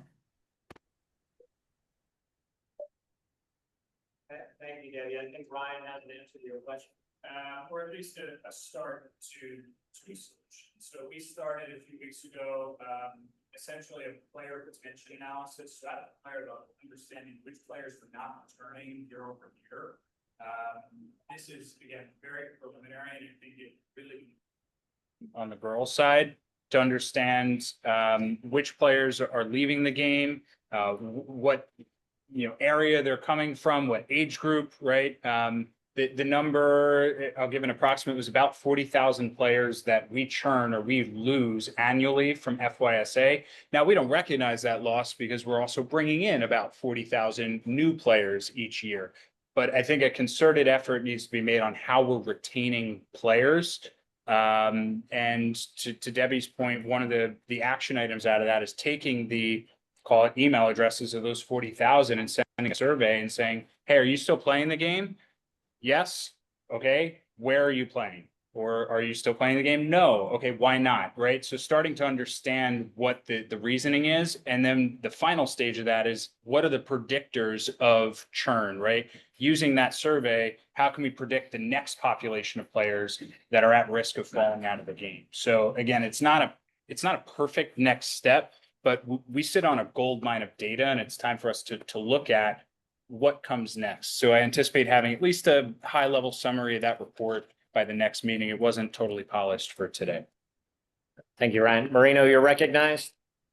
Going back to a couple of things, because I didn't want to interrupt Olaf back then. UF Youth is working on something to kind of streamline or put in all the the competitions rules. As a matter of fact, we just Jason created a big group of people. I think Ryan might know. I know Joel did. To review the rules for national and President's Cup competitions and kind of merge them together to make sure that all the rules follow the competition. I sit on the one for President's Cup. We just had a few meetings. They should be coming up pretty soon with the final draft of both rule sets to try to match each other, so there won't be teams going this way that played a different rule that teams going on a President's Cup, and so back and forth. Now on the girls of soccer, at least that nothing. Again, you like everybody says, it's great what you're doing, but going to the communication part, this is the first I hear, and Corina being the chair of the committee, this is the first she hears that we have an event in Region A on November 21st. I don't know when this was said. I don't know why it wasn't communicated. It might have fallen through the crack, whatever the case may be, but that's exactly when we talk about communication and getting people involved from the region. It comes to, I've talked to Corina a few times. Debbie, I don't know if you knew about the November event because you're also in the committee. Okay. I talked to her a lot about that because we've been trying to work with the coach from St. Thomas University, which we both know, to have one at the university. But we didn't know anything about this. And then you said November 21st, right? Is that correct? On a Friday? Oh, sorry. Hold on. November 22nd, sorry. Oh, okay. I was going to ask you. I don't think you're going to get a lot of people out there on a Friday. Sorry. Okay. And that's my part about the girls in soccer. Thank you. Melissa, I believe you had. Yeah, so when I started this pilot program last year, I sent out, we talked about women in soccer. We have not had a committee meeting. I'm not the head of the committee, so I did not have, I apologize for not sending out dates. I went over them today. It was not a secret. I'm not trying to hold this hostage. I'm happy to have you help. I'm happy for anyone anywhere. I need another Region A person. But every time that I do go down to this particular region, and this is at nobody other than, I think Ed was the only person that actually helped me find role coaches when I went to the region. And that's kind of sad. It's sad because I would like help with, you all sit around and complain, why don't we have roles? Well, when people come to your region to try to get it, you get no help. You get no response from anyone. So I'm putting these dates out. I'm happy for you to help me. I'm happy for you to give me limit, to spread the word. It's a free program. It's not Melissa's program. It's not Region B's program. It's a free educational program that wants to get girls, regardless of if they play soccer. It could be your next door neighbor who's 8 and just really likes to be outside and wants to try kicking a ball.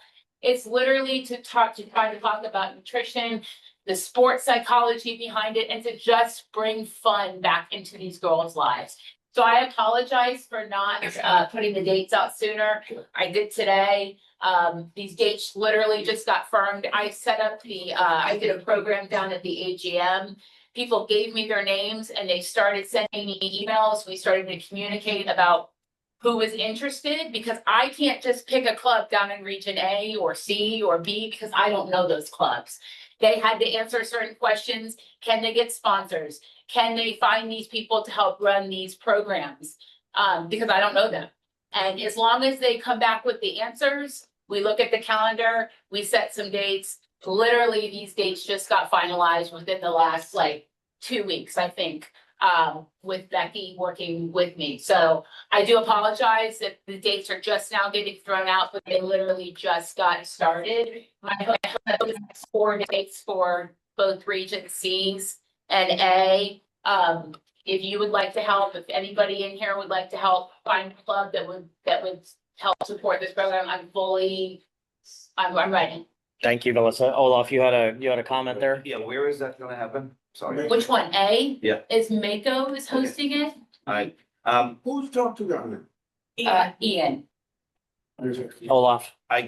I'll show you this later. I was added to a group. It's called Girls Coaches United. It seems to be specifically down in the south. I don't know if it is just Region A or not, but there is like 95 members in there now. It's all about girls. So I've proposed that's in there. He walks around, whatever I looking for a friendly game or whatever. Here's an opportunity. Maybe that's something that we should utilize. I can add you there and we can put that stuff in there. Excellent. Mike Troco, you're going to be our last question on this topic. Thanks. Go ahead. Real quick, it's like 3 sentences. There's one word that Melissa said in her last presentation there that is a key, in my opinion, and it's the F word. Fun. Oh my God, it's so important. It's so overlooked. I rarely hear that word in these meetings or any of these meetings. Fun. If those kids aren't having fun, they're quitting. I'm just saying.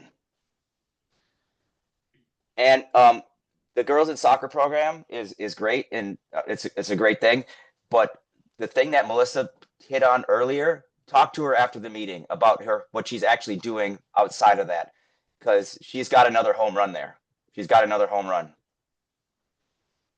Thank you, Mike. All right, everybody online, we are going to take a 10-minute break. We will come back at 10:50 for the next agenda item, which will be new business.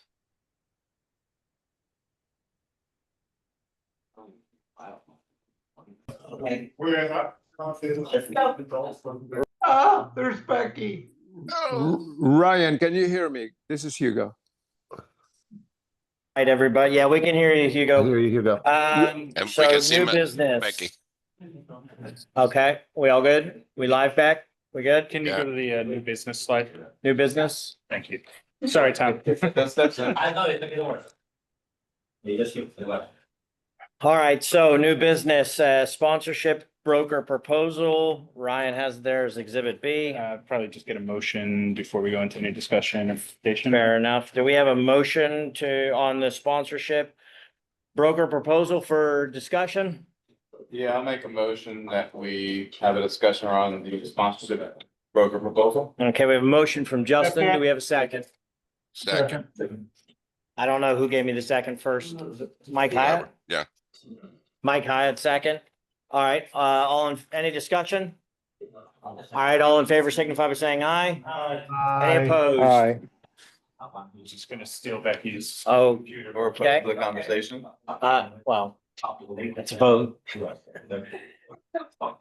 Okay, Mr. Foley, I'm gonna turn the table over to you. Good. So,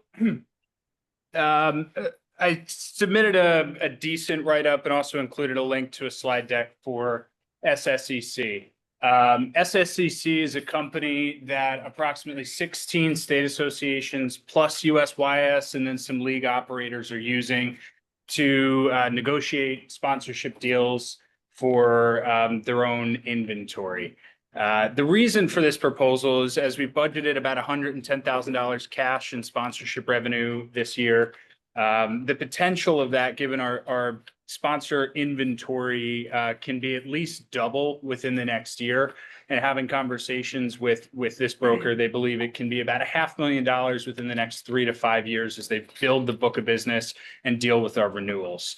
Looking at existing agreements that we have, I do think that there are some agreements that are undervalued, and that's to nobody's fault. But because we maybe don't have the industry contacts or maybe the extensive valuation knowledge that a broker can provide, I think we're undervaluing some of the assets that we have. An example would be, maybe our apparel and our equipment provider. We have a 6-year term at the moment that was just signed in May, and it's a $20,000 cash deal.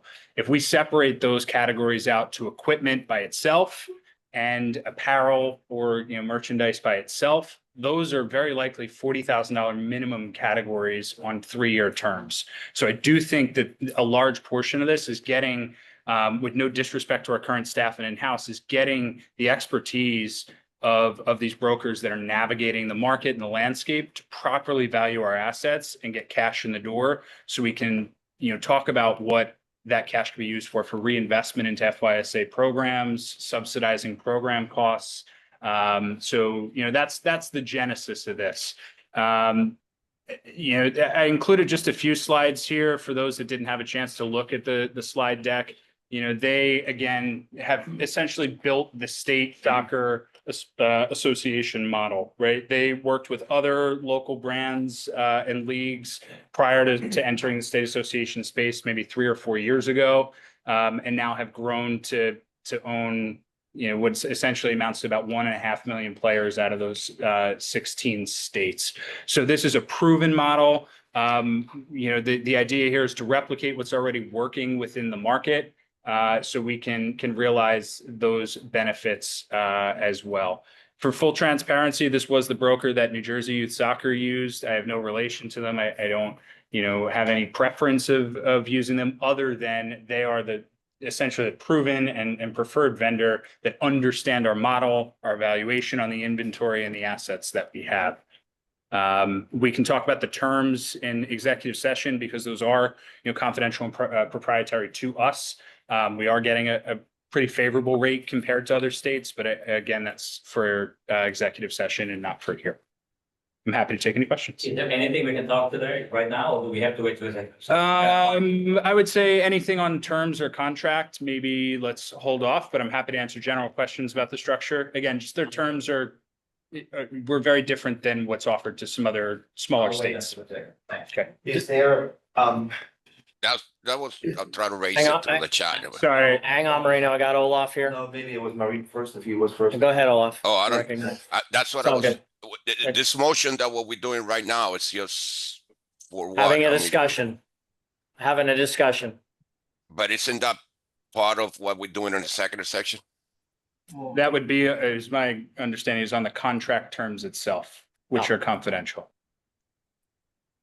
Olaf, you're recognized. Has there been any comparison to any other companies that are out there, or like, are there any other companies out there that specifically just working at environment? And B, my second part, I just attach it right away. Yep. If they're working with 16 state associations already, which is obviously a benefit, but could also be a challenge, because they obviously their reach, if a state association already is, as a customer, and already there's a company that they connected them with already, so is their reach maybe limited because of the same area that they operate with the other 16 state associations in? Yeah, I think that's a good question. So there are other vendors. I do believe that they probably that SSEC understands the state association model the best. They've been working with states for now 3 or 4 years, and we ourselves have actually taken deals from SSEC. So Chris received the Prime deal, for example, the Prime Hydration from SSEC, and because we're not locked into any agreement or terms with them, the commission that was paid out to them is a lot higher than the terms that we'll talk about in executive session. So, yes, I believe that there are, if you guys believe we should go to an RFP, I believe that there's certainly other providers that can do this, but I would say for somebody who's the industry leader, in this space, and there's a proof of concept with them that, we should consider it. To your point about the deals, maybe being offered to different states or their connections being limited, I do actually believe the opposite, that if there's an opportunity to leverage their scale, where if they, for example, have, $150,000 commitment from a partner to spend in 3 states, they then have the opportunity to say, hey, Florida's a great state, and because of their size, they can take 50% of that deal, where you can split, Kentucky and Idaho, 25-25, right? So I do think they can because of their size, they can leverage some deals for more cash and expand the influence. So it gets us access to something that we wouldn't have had. Marino. Marino, you're recognized. You're on mute. You're muted. Yeah, that was before when you asked me, because I thought this whole conversation was going to be during the second section. So that way we can just express what we want to express. Happy to do it. I mean, not having it twice. That's what I was trying to Yep, get fair at. enough. I'm happy to kick the can into executive session. Tom Tianich, I'll recognize you. Two things. Let me first ask, did they come to us or did we go to them? How did it, and then second thing is making motion to move this to executive session, if that's what you should. Yeah. Sure. Sure. So to answer the first question, it was mutual. So Chris has been saying for a while, hey, we should look at SSEC as a broker just because the prospecting piece is the hardest part of his job. So when Chris and I talked about some obstacles of the sponsorship space, he said, hey, SSEC. At the same time, Garrett had sent me an email and said, hey, hope you're settling well in the role and let's communicate. So it was just kind of a natural connection that we said, hey, let's talk. And the timing, I think, was right to do this meeting, given the structure. We were supposed to be all in person, but given the structure, I thought this would be beneficial to discuss today. Okay. Mr. Tianich, you want to move this to executive session? A second. Okay. All right, we have a motion and a second by Russell to move this in an executive session. Any discussion? Hearing none, all in favor, signify by saying aye. Aye. Any opposed? All right, hearing none, we're on to executive session with that. I'm Sorry, gonna Ryan. stop the live stream and let's just see if there's No, anybody. executive session. Oh, I'm sorry. Oh, Yeah, most of it. got it. No, we're moving My on. apologies. Sorry. My apologies. You hitting the fast forward Yeah, button on it? sorry. I thought you were moving into executive session. No, you're fine. When I go back. You tell me when. Playing up. Yeah, just bear with me 1 second. He's got to start the live stream again. Sorry about that. Trigger finger. We got Raleigh and Reagan. Yeah, We got trigger finger Ryan. Trigger finger Foley. Trigger finger Foley. Once this is good, you get to go. All right, you're good. All right, we're live. Okay, so playing up rule, United Soccer Association, there's documentation there. Ryan, I'll turn it over to you for. Do you want a motion first? Or you want? Oh, I'm sorry. Happy to do it either way. Yeah, no, that's fine. So playing up rule. So this does require a motion, because this is a rule change. So I'm happy to entertain a motion so we can start discussing this. All right, now y'all don't want to talk. I move to reject the request for reconsideration. Reject. Yep. Second. We have a. Okay. Second it. We have a motion by Eric and a second by Marino. Do we have any discussion? What was the motion again? What is the motion? The motion's that we reject the request to reconsider. Please, step. Oh, Any discussion? Yes. Hearing none? Okay. Oh, No, I'm sorry. sorry, I would, sorry, I just had to say it Nitro instead of code. before raising my hand. You're recognized. Okay, so first off, point of clarification, you're saying, the motion is to undo. Okay, hold on a second. We're trying to stick to the 1 year up for 7 and 8 year olds only. Is that what we're trying to accomplish here? Just want to make sure before I make an argument. Correct, Well, not in the room. that's the motion. We will not consider anything that they want. It will stay as it stands today. Okay, that's extremely short-sighted. So, in my opinion, I understand the position, and I don't necessarily disagree with it. But the fact of the matter is, you've got a number of clubs that were completely blindsided by this. The AGM was a couple weeks after August 1st, after these players had already been registered. Now you've got teams, excuse me, now you've got teams that and players that are going to get left out in the cold. I have no problem with ultimately, like if I wouldn't have my 7-year-old playing up 2 years. I wouldn't. And I wouldn't, as a club, as a coach, I wouldn't do it either. But you're going to cause a problem with current teams and current players. It's my position that this should be actually litigated specifically on the floor at the AGM next year. This should stay as is and not rock the boat and alienate and get some more disgruntled clubs. We don't need any more of those. And then put this on the agenda for the AGM next year to be litigated specifically and transparently. This rule change was slid in with the whole proposal. And honestly, if I would have, I don't know how I missed it. If I would have saw it, I would have waved the red flag on the floor. So I think that while I understand the merits of it, it would be foolish to keep that change right now. Point of clarification, the text that's here is intended to be the text pre-AGM. Oh, so that's what I was. I'm mute, but That's what I was. get my picture. That's what I was trying to ask. I can't. Yeah. Okay. Because the Thank rule you. change. Oh, all right. All right. Thank you. I can't get. Thanks, Mike. Go ahead, Eric, and then Mike Hyatt is next. I think just to address your points, the disruption that you're talking about, it's already occurred. So even if we vote to make this 2-year allowance, the disruption occurred. Everyone's already playing and there's no putting that toothpaste back in the tube. Nice. And That's incorrect. well, hold on, Hang on. hold on. And 2, it was discussed on the floor at the AGM. Now, just because no one chose to discuss it doesn't mean it wasn't voted on and it wasn't able to be discussed. So, while I feel for someone who may not have seen it, that's not anyone here's I got the problem. It was put forward to the membership and they voted. I got the earth back. Thank you, Mike Hyatt, you're recognized. Yeah, number one, as far as discussion at the AGM, it was probably, compared to now, this is probably somebody that didn't attend the AGM or weren't at the meeting.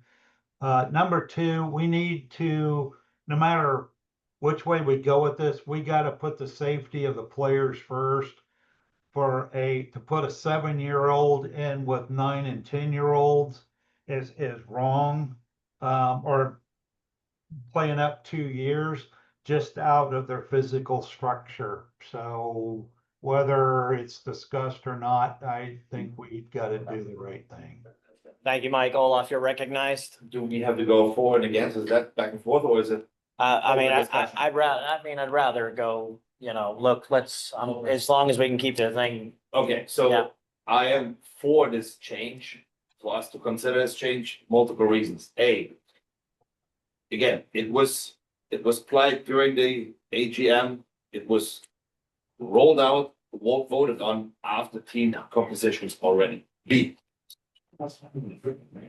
Other competitors of ours don't have that rule, which puts our leagues into a clear disadvantage compared to participation in under the other umbrella organizations.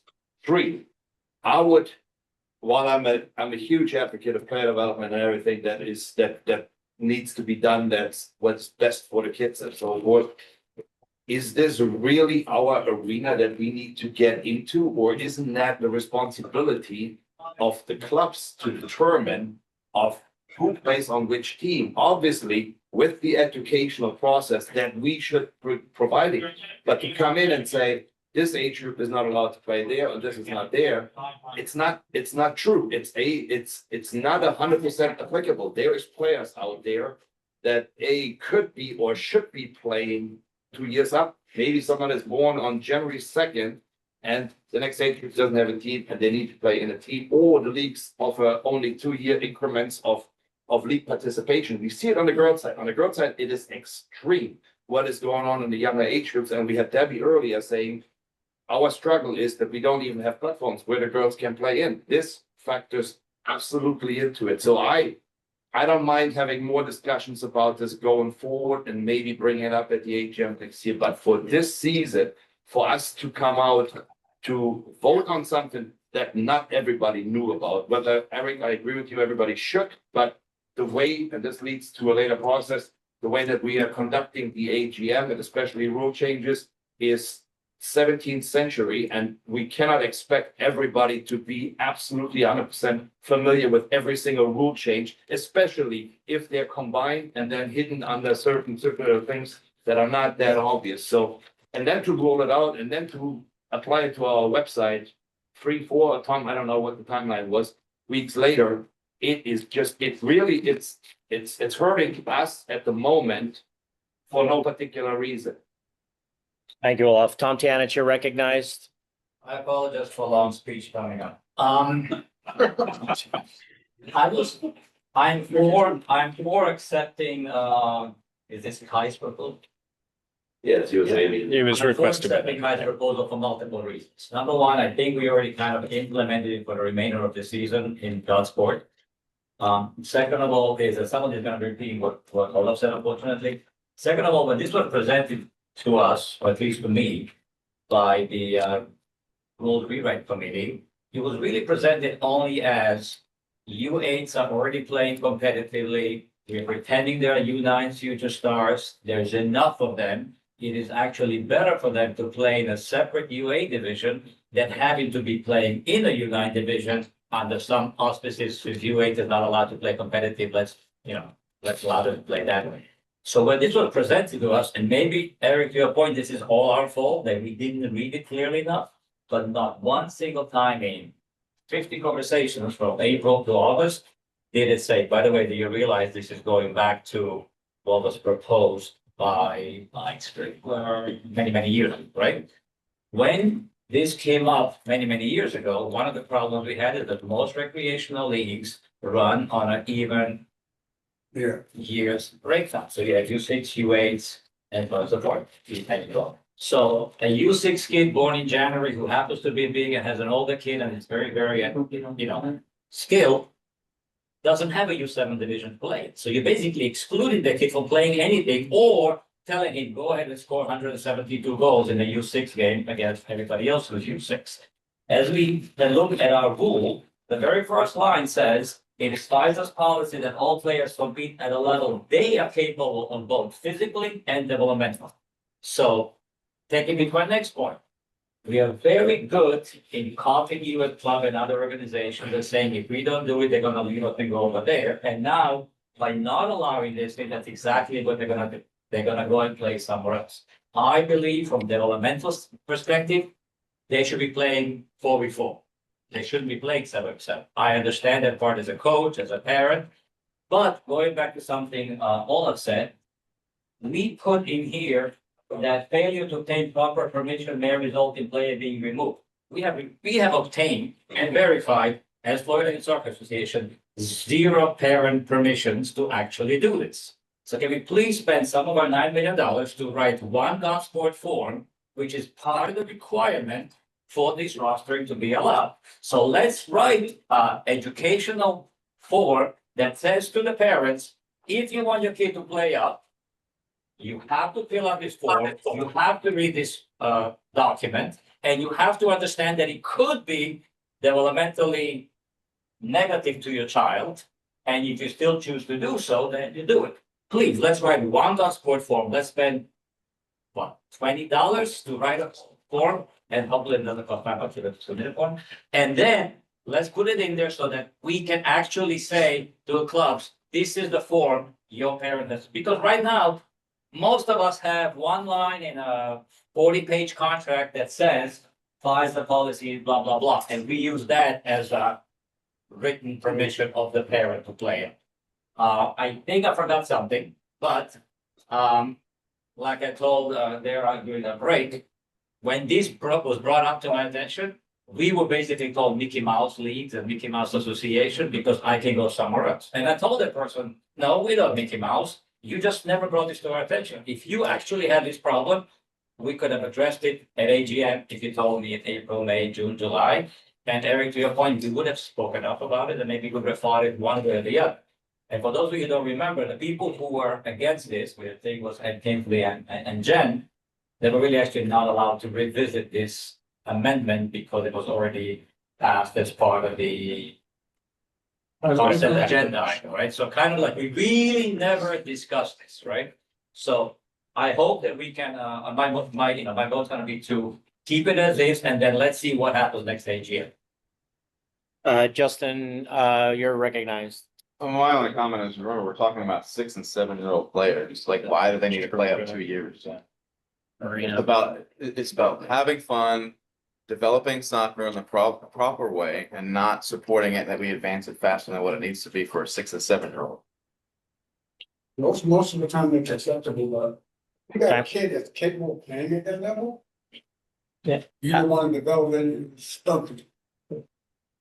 Mike Scirocco, you're recognized.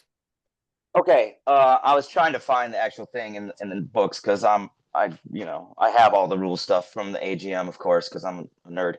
So, okay, so back to my point. Number one, this is not about 6-year-olds for me. It's not. I'm fine with kids only playing up 1 year on principle. But the fact of the matter is, this was changed a couple weeks after registration opened. The new rule changes were not posted on the website for 3 months. Okay, whatever was approved was not even available for people that didn't make it there for 3 months. Okay, so you are going to alienate, and you're going to. I'm sorry, Eric, you're incorrect. There have been exceptions made already. It has been implemented. We're not just, well, if we pass this, it's nothing happens. No, that's not that. You're incorrect. We did litigate this specific thing on the floor of the AGM 8 years ago. The kicker from the Tampa Bay Bucks brought his 2 kids in there, right? I don't want, and when you look at the rule change proposal and the rationale for it, it says to prevent 6U players from playing up. I'm mostly concerned with the 8U players, right? Again, I don't like these kids playing up more than a year, but it's going to be a problem if you vote to go back to 1 year. You're going to undo roster changes that have already been approved. I run a league. Tom runs a league. Kai runs a league. We talked about this in the league meeting. We talked all through it. All right. And by the way, before that change was made to just say 2 years across the board, you could petition Mike Strickler as the director of coaching saying this kid should be able to play up, and then you could get an exception. Now we went to the draconian state where it just, no. 1 year up, no. That's it. Why are we going back to something even more restrictive that was approved before? In the 20 years that I've been doing this, we've never had this. We've never had this. And I will argue for this to be a thing at the next AGM. But we just need to do it with our membership in mind. We're going to make a mistake if we switch it back to 1 year hard line right now. We need to do it in August. Thank you. Thank you, Mike. Marino, you're recognized. Mike, it might be 3 weeks, not 3 months, because that will put it, it's not posted yet. That will be November. Okay. Just to clarify I'm sorry, not to. Wait. No, I'm saying like what was passed was like the new rules were not on the website in August. We're just put on a couple weeks ago. Okay. So it's not 3 months. Just to clarify. Okay, August, September, October. Okay, yeah, right. Sorry, that's how the math works. Go ahead. I'm done. Okay. I'm meeting myself. Go ahead.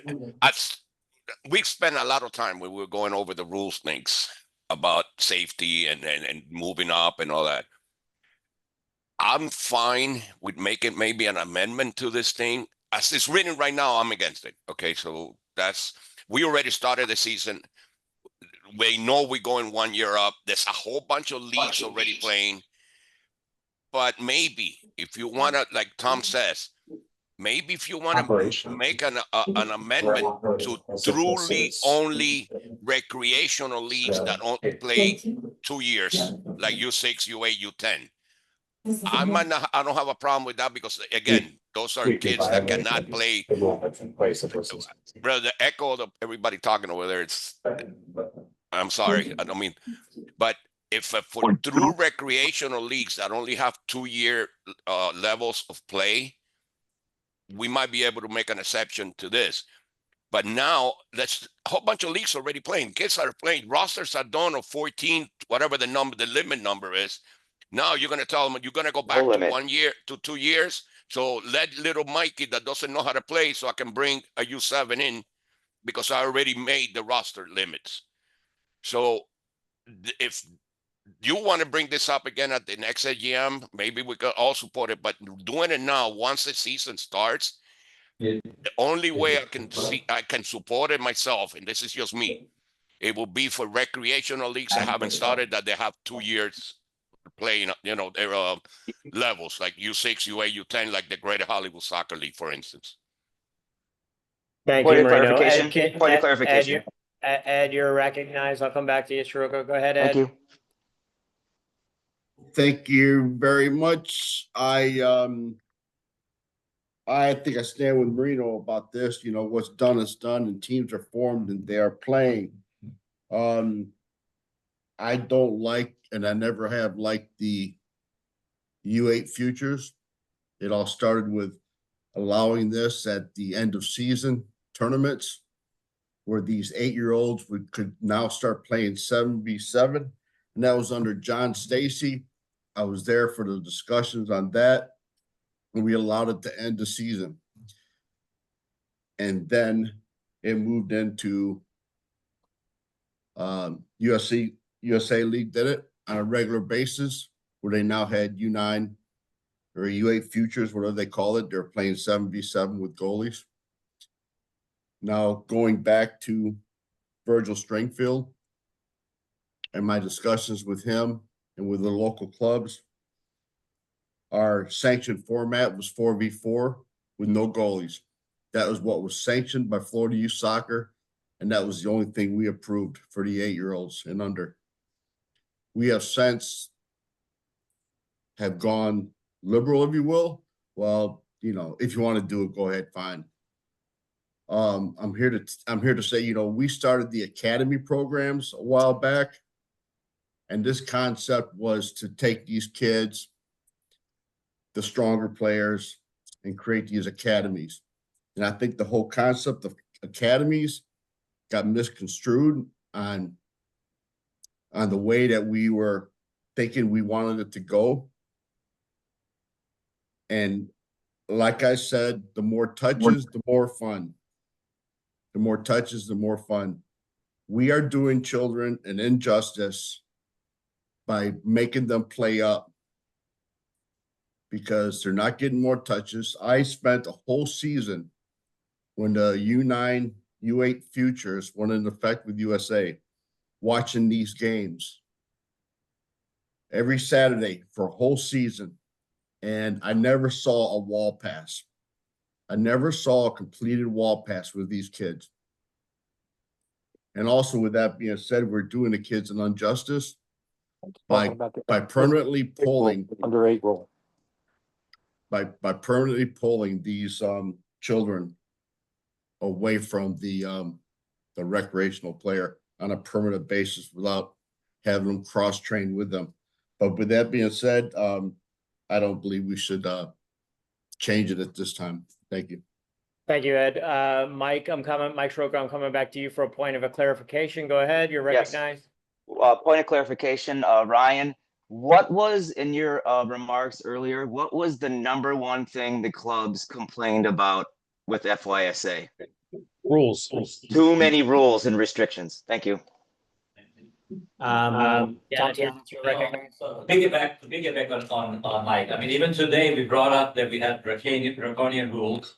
And Mike had said, what are you talking about? We just went from 160 pages to 60. So I think we need to stop calling our rules draconian and say they're no longer 40 years old, they are refreshed. And if we need to clean them up, that's fine, but we don't clean them up by going back and taking them. I love you, Tom. We found out, I know you don't.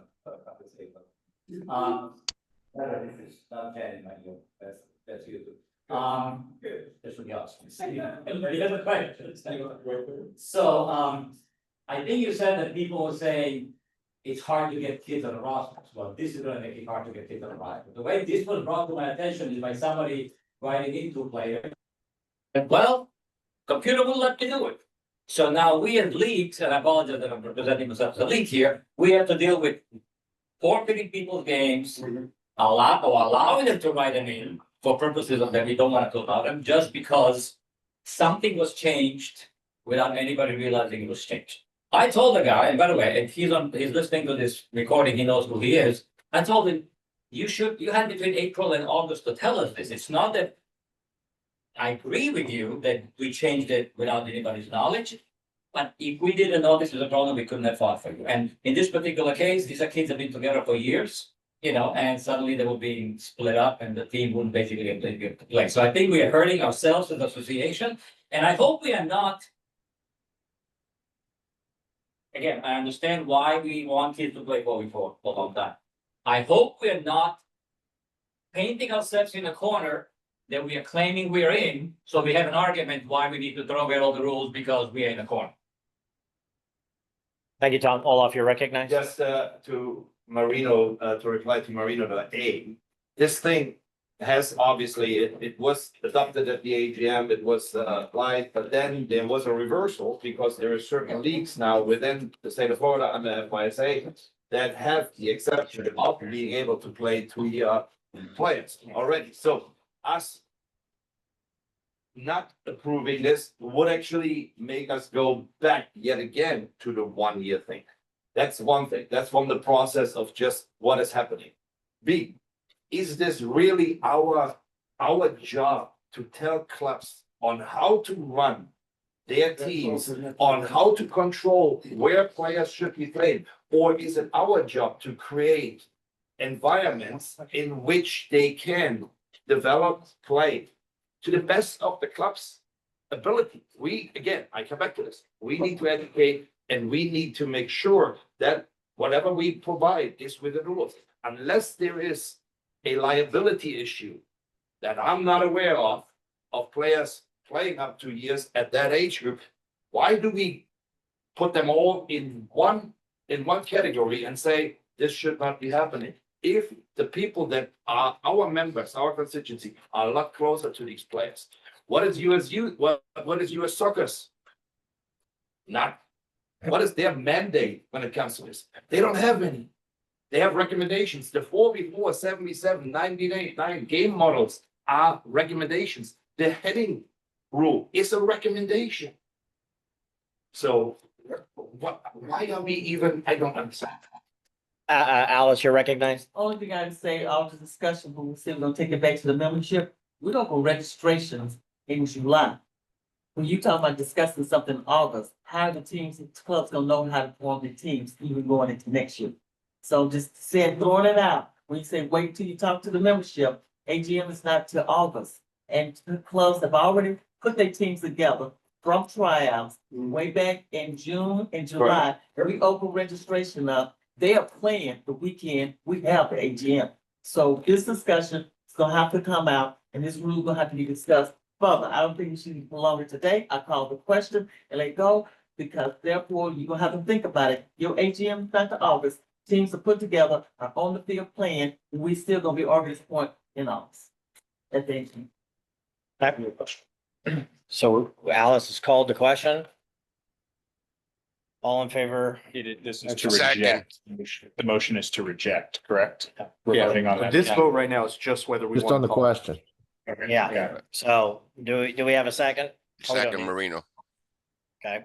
All in favor signify by saying aye. Aye. Aye. Any opposed? Aye. Okay. All right. So the ayes have it. So it has been motioned and seconded of rejecting the proposed rule change. All in favor signify by saying aye. Aye. Aye. Opposed? Aye. I don't know. We take it to a roll call. Run it down. I'm gonna run a roll call, guys. I was an aye and I was Can you trying to hit clarify the. Considering this, I don't think Where- that negative, let's clarify what we're voting on. We're voting on rejecting. The proposal to return The- to 2 years. Correct. We're rejecting this proposal that everybody has here in front of you and hopefully they're on the screen. So the vote for, well, to reject, vote against. A vote for is to reject. Stay with 1 year. The vote for is to stay Yep. with 1 year. The vote against is to go back for this seasonal year to 2 years and then bring it back at the AGM. No. Not necessarily, no. No. Oh, A negative vote to this, that the request to reconsider. If we're gonna go back to 2 years, there needs to be a separate motion after this Okay. motion fails. Yep. Okay, Yep. got it, okay. All right, roll call. Here we go. All right, Debbie, Aye. On what? I'm I'm an rejecting aye. it. Justin Goldman, Aye. Mike Hyatt, Aye. Olaf, No. Alice, Aye. Marino, Aye. Russell, You just spoke against. we can grab Russell after he just stepped out. I, point Tom? of clarification, I think people are confused by the voting. No, I've already told you. Yeah. twice. But no, but Ali just spoke against it and she voted for it, so I don't know. Spoke against it and is voting. Right, that's okay, okay, then, okay. And I don't Alice, think you you wanna are, change I it? still don't know what I'm supposed to vote. I don't know what I'm voting. I mean, okay. I know what I want, but I don't know what I'm supposed to say for So that. if you vote yay, you are saying we stick with the 1 year that the membership passed at the AGM.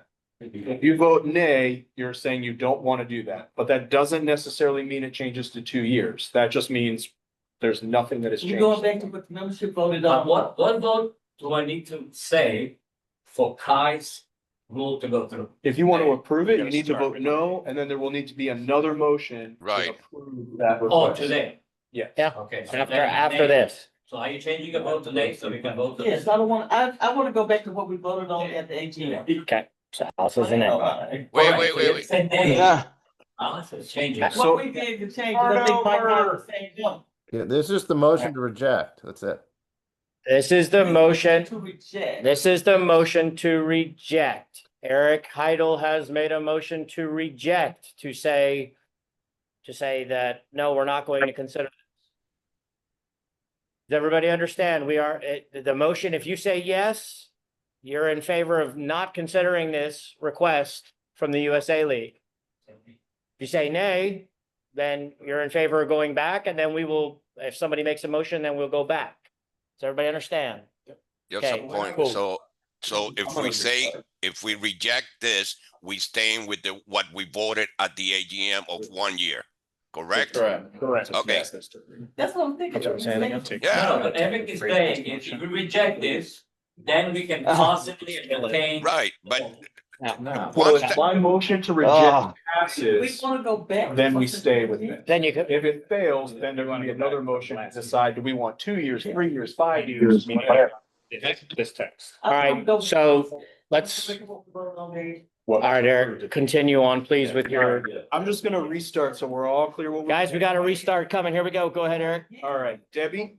Yay. Voted off, yeah. Did she say yay? I think she said yeah. Membership voted on this is still here. All right, I'm a yay. We restarted. Justin Goldman? Still yay. Mike Hyatt? Still yes. No, nay. For whatever makes it that we keep it the way it Yes or was no, at Mike? the AGM, I think that's a yes. Okay, so he's a yay. Olaf? Nay. Nay. Alice? Man. Marino? yes, Russell? Tom? Nay. Justin Lauer? Yes. Hugo?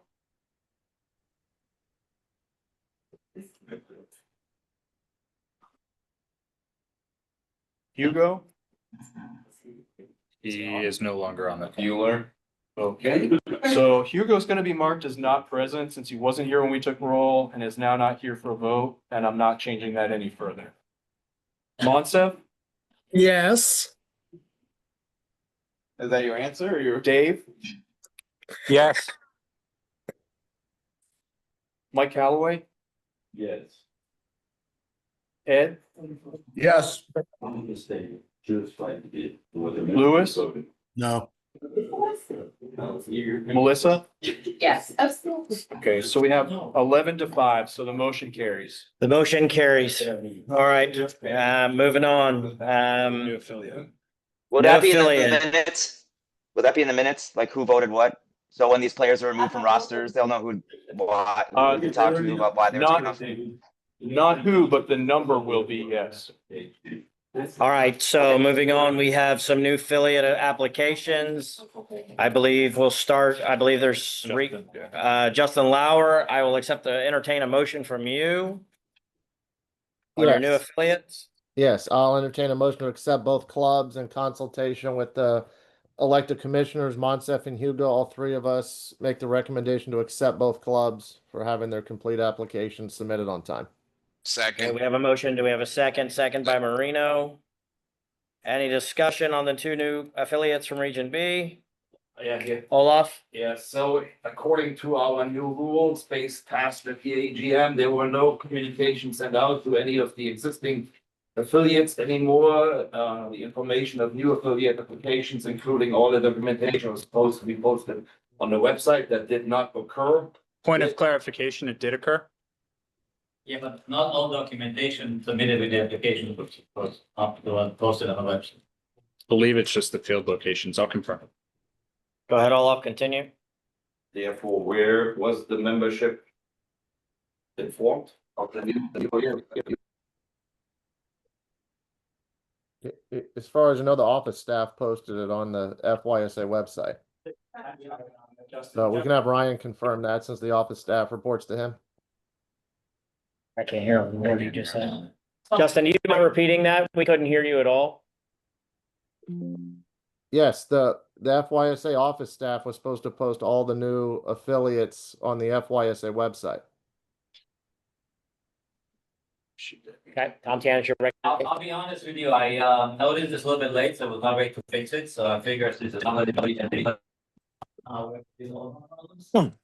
A notice was posted on the website, but it only included what's in our paperwork, which is basically the name and the field location. What it did not include is all of the documentation submitted in the affiliation process, which is in paragraph 6.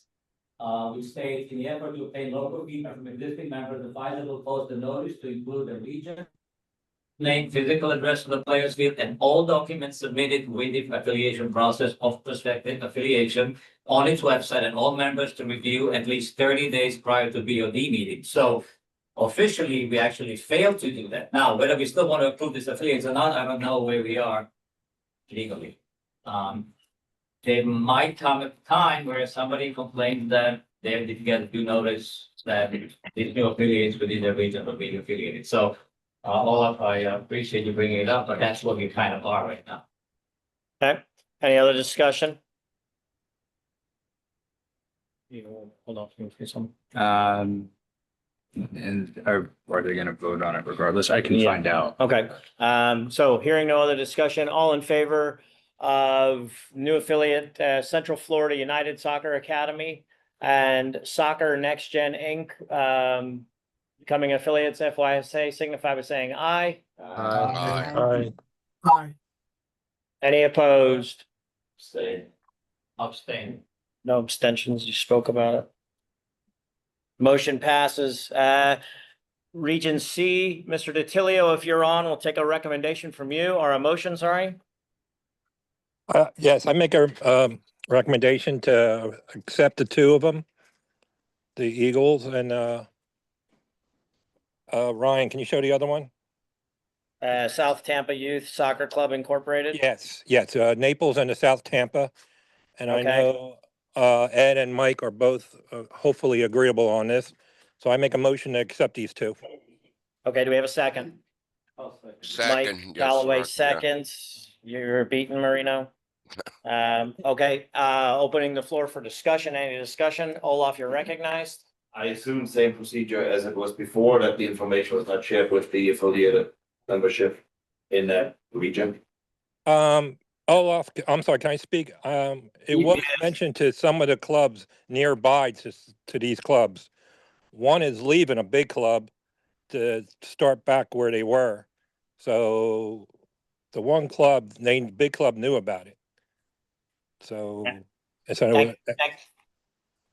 you, Dave. Tom Tiana, you're recognized. Same thing. I don't think neither Olaf or I care about these clubs being approved and not approved. It's just that the process was not followed. So we want to make sure that we are on a record. And I do apologize for abstaining in the previous vote. I guess I wasn't allowed to abstain. So it was nay only because we discussed it. No problem. Thank you very much. Any other discussion with regards to the two clubs? Hearing none, all in favor of Naples Eagles Futsal, Incorporated, and South Tampa Youth Soccer Club Incorporated, signify by saying aye. Aye. Any opposed? Nay, because of the. So I have two opposed. Okay, welcome to the Region B and Region C clubs. And that's it. So now we are going to move into executive session. What about the marketing and media summary? In the executive director's report, I covered it. Yeah.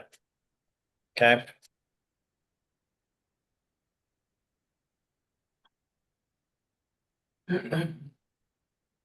Executive session. Yep. Sorry, any other business? Oh, I'm sorry. Is there any other new business? Bueller? Okay, hearing none. All right, okay. Is there any, well, we're Gotta do back it again. live. I know. Yeah. Some discussion on ratifying decisions made in the executive session. When I was not privy to executive sessions, and I know certainly people are also saying that now. We come back, and I understand there are secret things that we don't want to talk publicly, but we never really say what we decided. We could have decided to play on bluegrass from now on, and people have no idea what we decided in the executive session, because we just ratify something, and just like I said in the previous, when our minutes were not included, so meeting get fast, everything was in a Dropbox, and therefore people had no idea what was in Dropbox. They also have no idea what we ratified. Now, I'm not saying we need to disclose anything that's still secretive, but if there's any decisions that we have made in the executive session that are now public knowledge, or should be public knowledge, rather than gossip and innuendo out in, Florida, I think we need to find a way to say what we have done. Noted, Eric. I would say like the motions that we adopted there, although we talked about sensitive things, for instance, the details of that contract, we didn't put that in the motion. So I would say, let's include the motions from today's session, like as they were, right? Yeah, you don't have to include this. If we had said, oh, the motion is we're gonna terminate so-and-so's employment, I would say no. Correct. But with what we did today, like, there's no reason to not include these in the I public don't think it minutes. ever was, but I don't know, because there was never an executive session, but it just looks from outside that you something go, I when we don't. Yeah. This is my second or third executive session. We've never done anything really that it's hidden or secretive, but I know that from not having access to those executive sessions, it just looked. Perception wise. So, Just saying we agree. yep, it was motioned and seconded, to ratify the actions in executive session. All in favor signify by saying aye. Aye. Any opposed? Aye. I'm opposed. You're opposed. Okay. Who had that second? Sorry. Oh, Justin motioned, and I think it was Ed Kinsey that seconded. Okay. Yep. And I think my high had also opposed, if I'm not Okay. mistaken. Thank you. Good of the game. Just work our way. Let's go online. Anybody online, raise your hand if you have anything good of the game. Sorry, but Mike Hyatt, I have to leave the meeting because of the people that are working here. I Okay. try to hold as much as I could. have a good weekend, Maria. Thank you, guys. Thank you. Hey, see you, Marino. Yeah, just, we didn't cover under unfinished business. Ed, do you have an answer for me on the Rules Committee? You want to think about it? Sure, I'll do it. I just want you to know what you're getting into. I've known you long enough. I don't bend on rules. All right, that's I'm cool. I'm a But non-bender. Thank you. For the Okay. good of the game, the last 2 weeks, we've had celebrations of two people that brought a lot of good to the game. Barb, I don't have to go into any detail on what she means to the game in Florida. And Becky and I had a lot of headbutting, but she was a person that I loved and respected as a friend and as a person to go to. And I think those two people, I'm either going to nominate Becky for the Hall of Fame or change the rules to where she can be a part of it, because she definitely belongs. Thank you, Mike. Thank you, Mike. Tom Tanis, you're recognized. For the good of the game, I would like to congratulate 3 Region A clubs for making it to State Cup Finals, and one of them for beating the other one. So Strikers Miami, FC 2007, 2008 Elite for beating Southern Homestead. It was a very close game, 2-1, we didn't get to watch. So I would like to just motion the next time we have an 8-person meeting and a state competition, we try to do, I know we have something happening this weekend, but to do it in such a way that we can actually be part of the festivities outside. After all, until we all got into this for football, not for working. Thank you. Ed Kinsey, you're recognized. I did want to get up on that stage during Becky's funeral. She was very instrumental and, forming us new board members. When I became an assistant commissioner, and we would have classes on different aspects of our roles, the rules, the ins and outs of it all. And big question and answer session. It was done live at the headquarters. And she didn't bend on rules. The rules are the rules. I believe in that. I had utmost respect for her. And I have to say that we should take that concept and go forward, not only at the board level, our board level, but at all club board levels. All too often I see problems within clubs because they haven't read our rules, or they haven't read our bylaws, or they haven't read their own bylaws. So new board members with clubs, they need to get on board. We should have meetings with them and keep kicking. Thank you, Ed. Olaf, you're recognized. I don't know if it is for the good of the game, but I just want to bring up the same point that I bring up after with the end of every single meeting.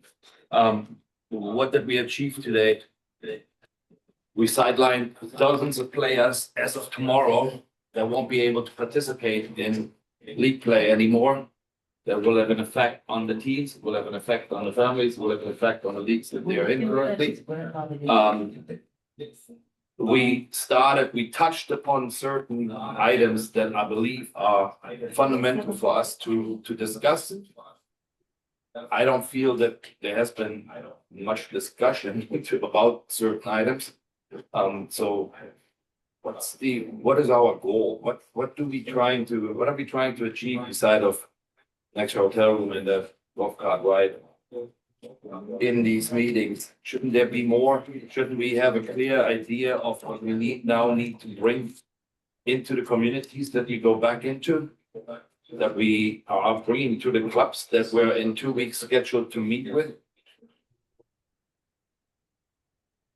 That's my good of the game. Thank you, Olaf. Any other good of the game? Okay, hearing none, I will take a motion to adjourn. Move to adjourn. Justin Lauer, motion. Is there a second? Second, Monsef. Monsef, second. All in favor, signify by saying aye. Aye. We are adjourned, folks, at 1:18. Wait, I Thank you. oppose. Opposed to adjourn, please. What? I opposed to adjourn, but I lost.